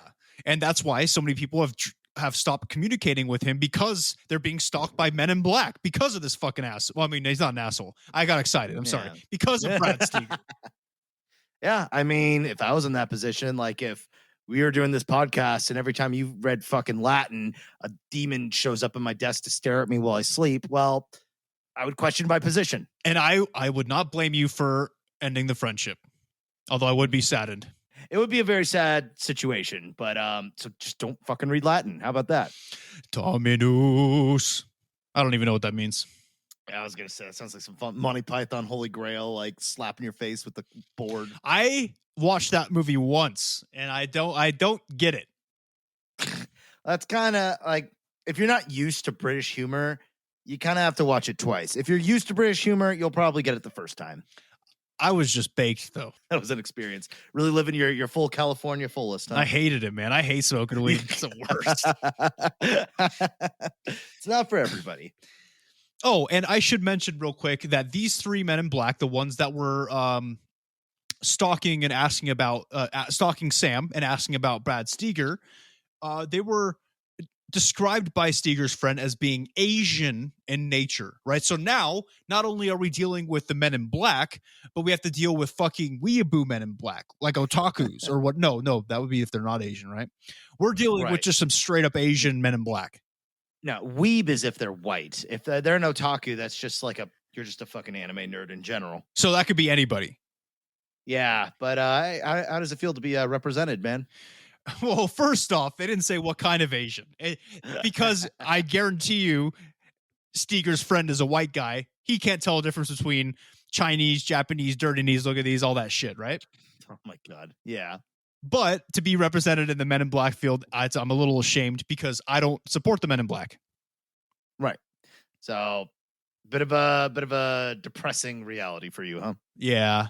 Now, one thing I want to point out before we move on is keep in mind some of the, descriptions, let's say, of different extraterrestrials we've discussed in the past, or maybe ones that you know about that we haven't discussed. Sometimes they look kind of Asian. They got like these slanty almond eyes, right? And I mean slanty in the least derogatory way as possible. Yeah, well, and just so we all know, Nick can say that because he's part Japanese and Hawaiian. Yeah, because my eyes are pretty slanty. Like when I smile, it looks like, and I can see when I smile, but people think that my eyes are closed, which is kind of racist. So yeah, that's incredibly racist. Anyway, so these guys, Asian men in black. Now we're going to move on further into the 60s. The particular time period we will be discussing is late 1966 to late 1967, and it's roughly about a year's time, maybe like 11 months. Okay. So to give a further hint as to what we will be discussing, we are going to Point Pleasant, West Virginia. Now, most of you out there probably know where this is going just based off of the year and location. But Tasker, do you know what we're going to be talking about? I don't know. George Answer Washington. it! No, God, he's got the gun. I have no fucking clue. Guys, we're talking about Mothman. Gee, this is quite the variety episode. Well, yeah, it is, but for a reason. Mm-hmm. It's not every time you could listen to a podcast and hear about Mothman, MIB, and gun control all in 2 hours. They're all connected, man. They're all connected. Like I said, your pin board is just you're pulling the string, the multicolored strings. So, now really quick, guys, we will 100% be doing a full coverage episode on Mothman in the future. But so I'm not going to go too much into what the fuck he is, but for right now, we will give a brief description for those of you who might not know. And if you don't know who Mothman is, I'm not mad. I'm just disappointed. Even I kind of know a little bit about Mothman, so yeah, he's good, dude. People are making, but I'm pretty sure I read like a Mothman fanfic on here once. Like, you guys should know who Mothman is, all right? But of course, we will do our own version of an expose on Mothman someday. But briefly, Mothman was a being who terrified residents of Point Pleasant, West Virginia during that time period mentioned previously, the late 60s. So it all started in November of 1966. There were 5 grave diggers working in a cemetery when they saw a brown-colored humanoid who was a winged figure fly up and out of the trees surrounding the cemetery, and then he flew into the night, disappearing. This was our first sighting of Mothman, our first recorded sighting, but definitely not the only one. Only 3 days later, 2 couples were out on a double date, driving around town in one of the couple's cars. Now, these couples were Roger and Linda Scarberry and Steve and Mary Millette. The group decided to drive out to an abandoned TNT factory a few miles north of town because evidently back then there wasn't much to do on a double date. Sounds like a cool time to me. I mean, it sounds kind of groovy, but I'd be afraid to like stumble upon some. Well, it's TNT. You have to light TNT, don't you? Yeah, it's not like activated landmine factory or something. Oh yeah, see now that'd be more of a gamble. Yeah, a little bit more of at that point, just play Russian roulette. At least you can make a sport out of it. Yeah. At least you could bet some money. Yeah. Oh, God. Was it you who showed me the video of the guy, they played Russian roulette, but with their foot instead? And like was fucking shot his own foot because you spin the chamber, you throw it in, you pull the trigger, and right through the J's. That's awesome. No, I never saw that. I want to see it. Oh, it's gross. I'll look it up. Yeah, have fun. So as they approached and drove around the old factory, they began to notice shadows following them around and would even spot what looked like red glowing eyes watching them every once in a while. At the climax of their visit to the TNT factory, they were able to somewhat make out the creature which had been stalking them. It was around 6.5 to 7 feet tall, and it had wings, and this wingspan was massive. And the group then proceeded to naturally dip the fuck out of there, and they floored it right? They were flooring it back towards Point Pleasant. Doesn't even have to have wings. If I see a 6 to 7 foot shadow with red eyes, bloodshot or not, I'm leaving anyways. It's a good call to leave. If you see something, leave. All right. Especially in a place with all kinds of explosives.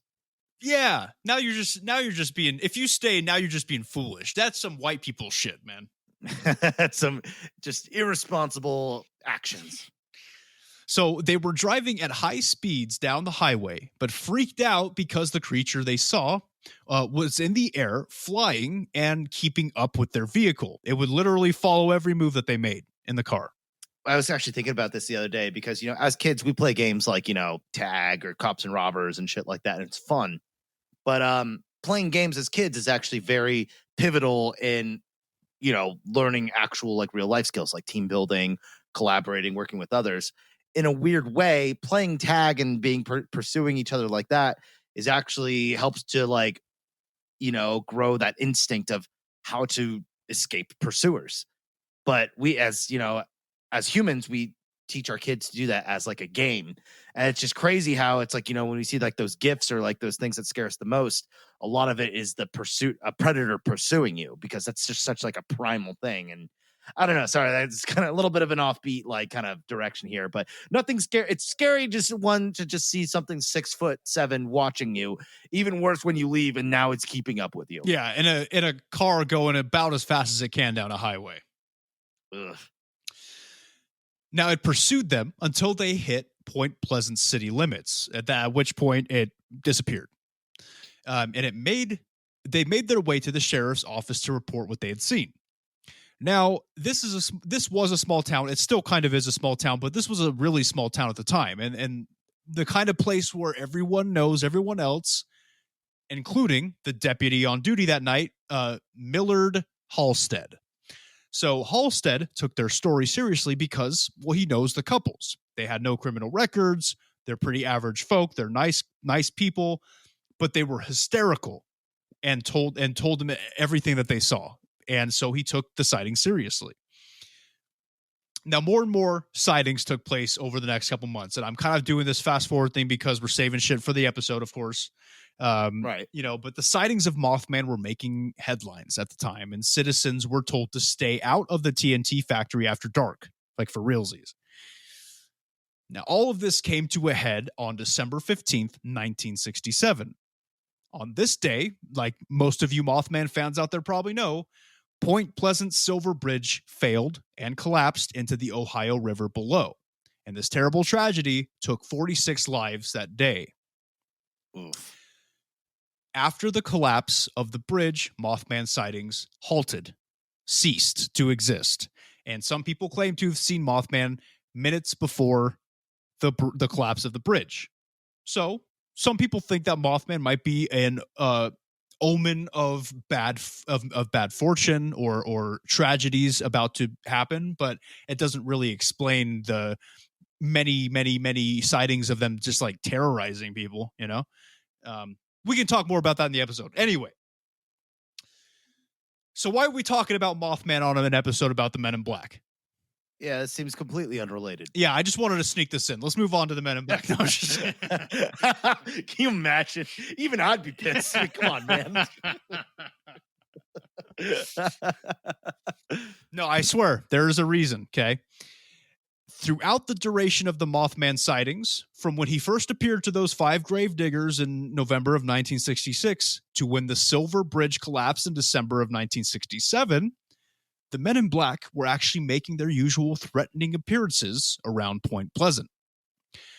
Now, a majority of these Men in Black encounters were documented by a local journalist named Mary Heyer. Some of them even included her directly.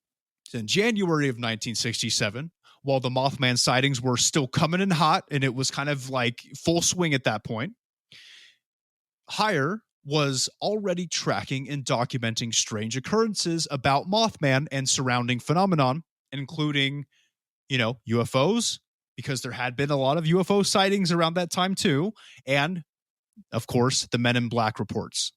There's just so much activity. Yes. And again, this kind of leads to our theory about everything being connected, just a little bit more proof about it. It's very strange. It was at this time when she had her first encounter with her own man in black. She described him as a little less than 5 feet tall, having strange, hypnotic eyes, and of course, old attire, all black. He showed up at her place of work and became like, I didn't get a lot of details from the book on what kind of conversation took place, but basically this guy was like a new face in town, they call him. It was like this dude moves into town, super strange, wearing all old attire, all black. He came in to visit her at her place of work. I don't know if they talked or not, or what kind of conversation happened, but what we do know is that when face to face with her, she was working on something and she had a ballpoint pen, and he became fixated on this pen for some reason. I don't know. It was very strange.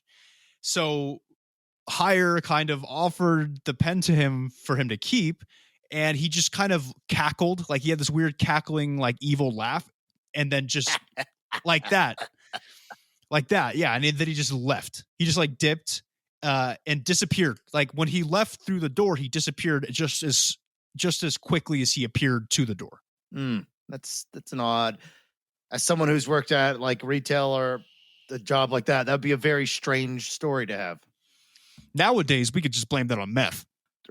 Or just being a boomer. Yeah, nice pen. I used to write with pens. I used to write with pencils back in my day.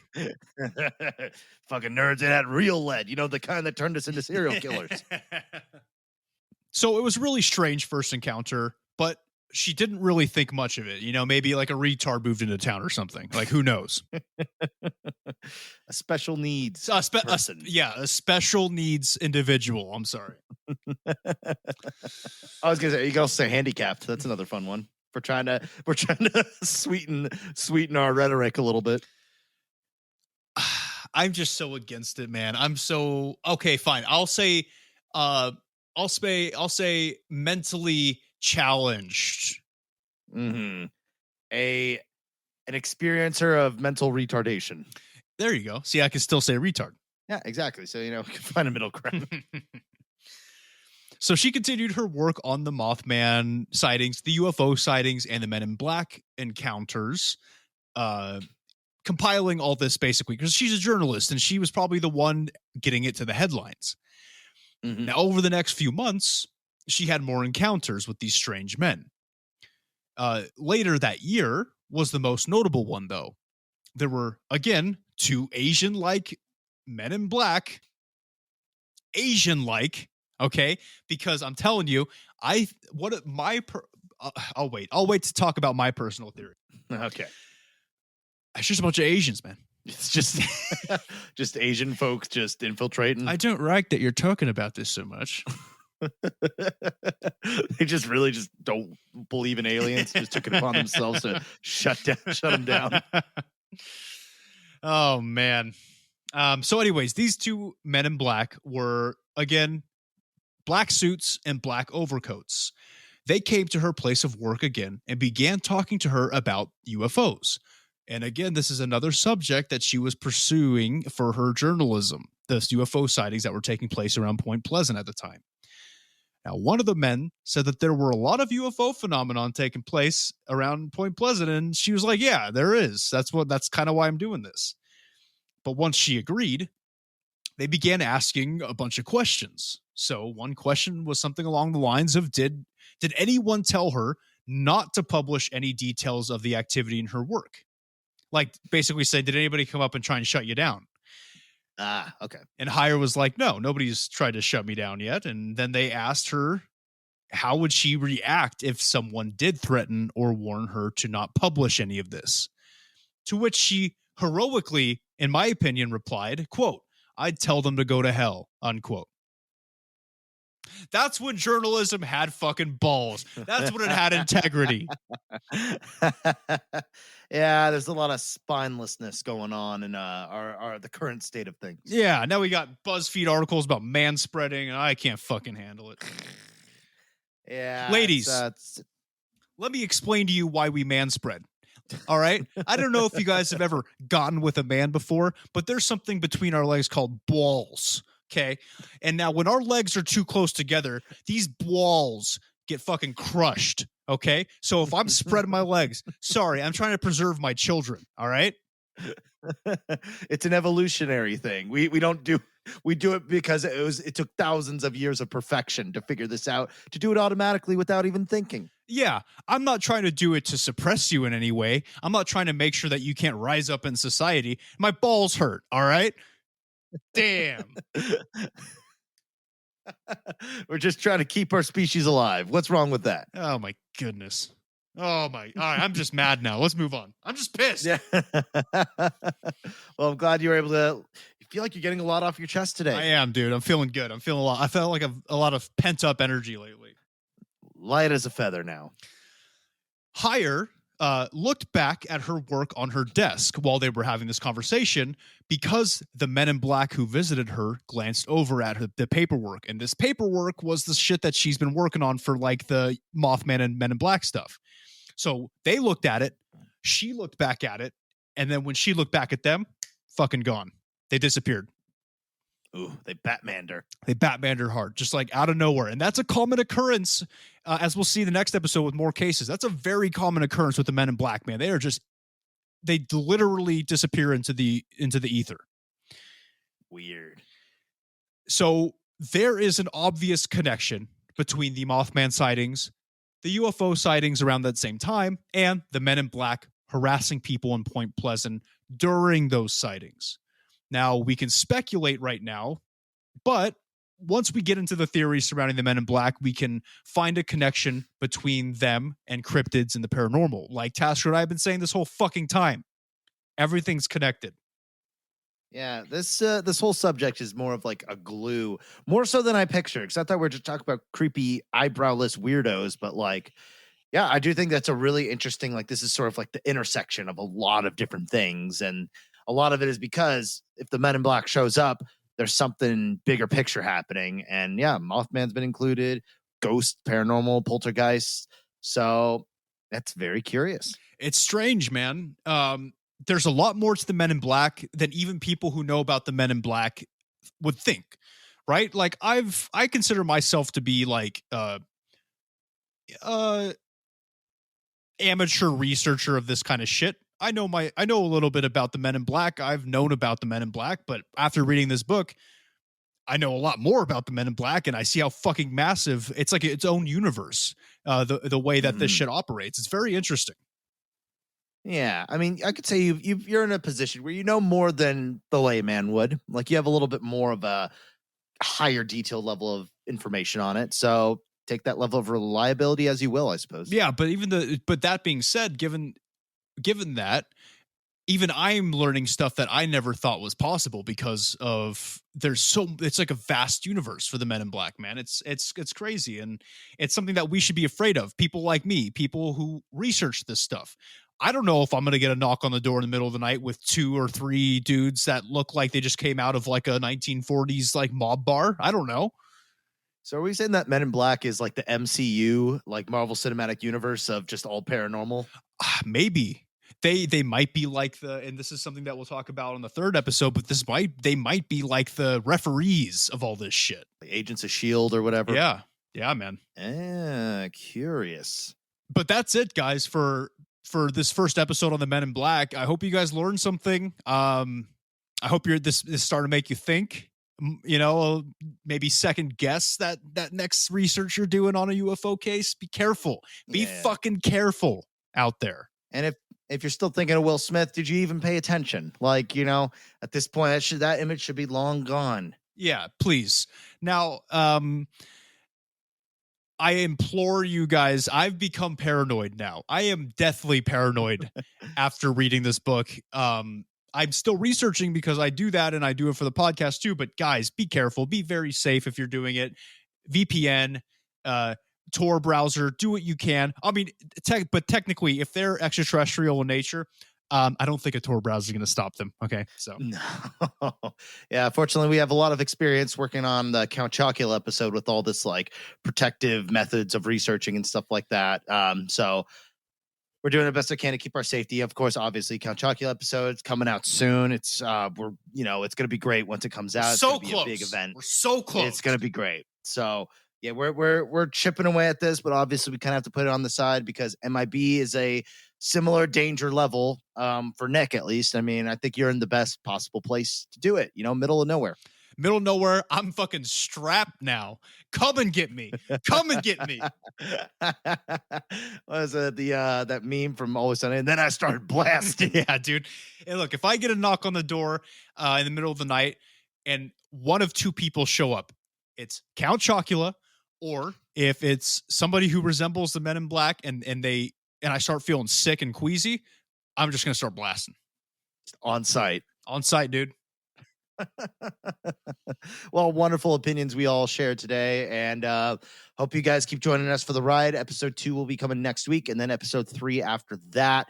I'm learning shit, and hopefully you guys are too. But if you are listening to us on iTunes, if you could please 5-star rate and review us, that'd really help us out, really put us more into the limelight of things.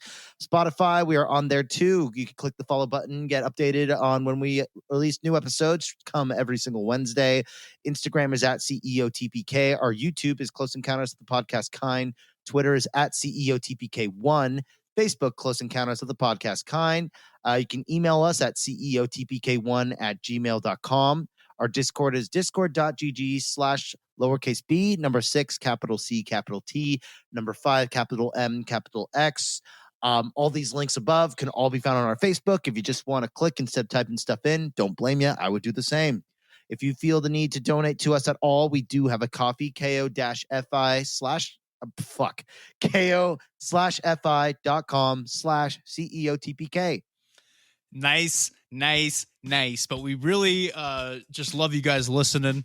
And all the new people around the world listening to us. I'm pretty sure I've offended at least your country at least once. So the fact that you're even listening, we really, really, really appreciate it. Yeah, they're so dedicated to the fight for the truth that they're willing to overlook your perceived racial prejudice, we'll say. Yeah, but guys, I'm just a proponent of free speech, all right? You know what I mean? Yeah, we'll see how far this takes us, huh? But look, whether you think the Men in Black are Caucasian or Asian, the truth is out there. Yeah, or whether you believe they're just something else entirely inhuman to their core, it's not. Oh, wait, let me redo that. I'm going to do a different one. I'm hungry. I'm fucking starving. I'm smoking tri-tip after this. Ooh, send pictures, please. I will. I want to see that blood.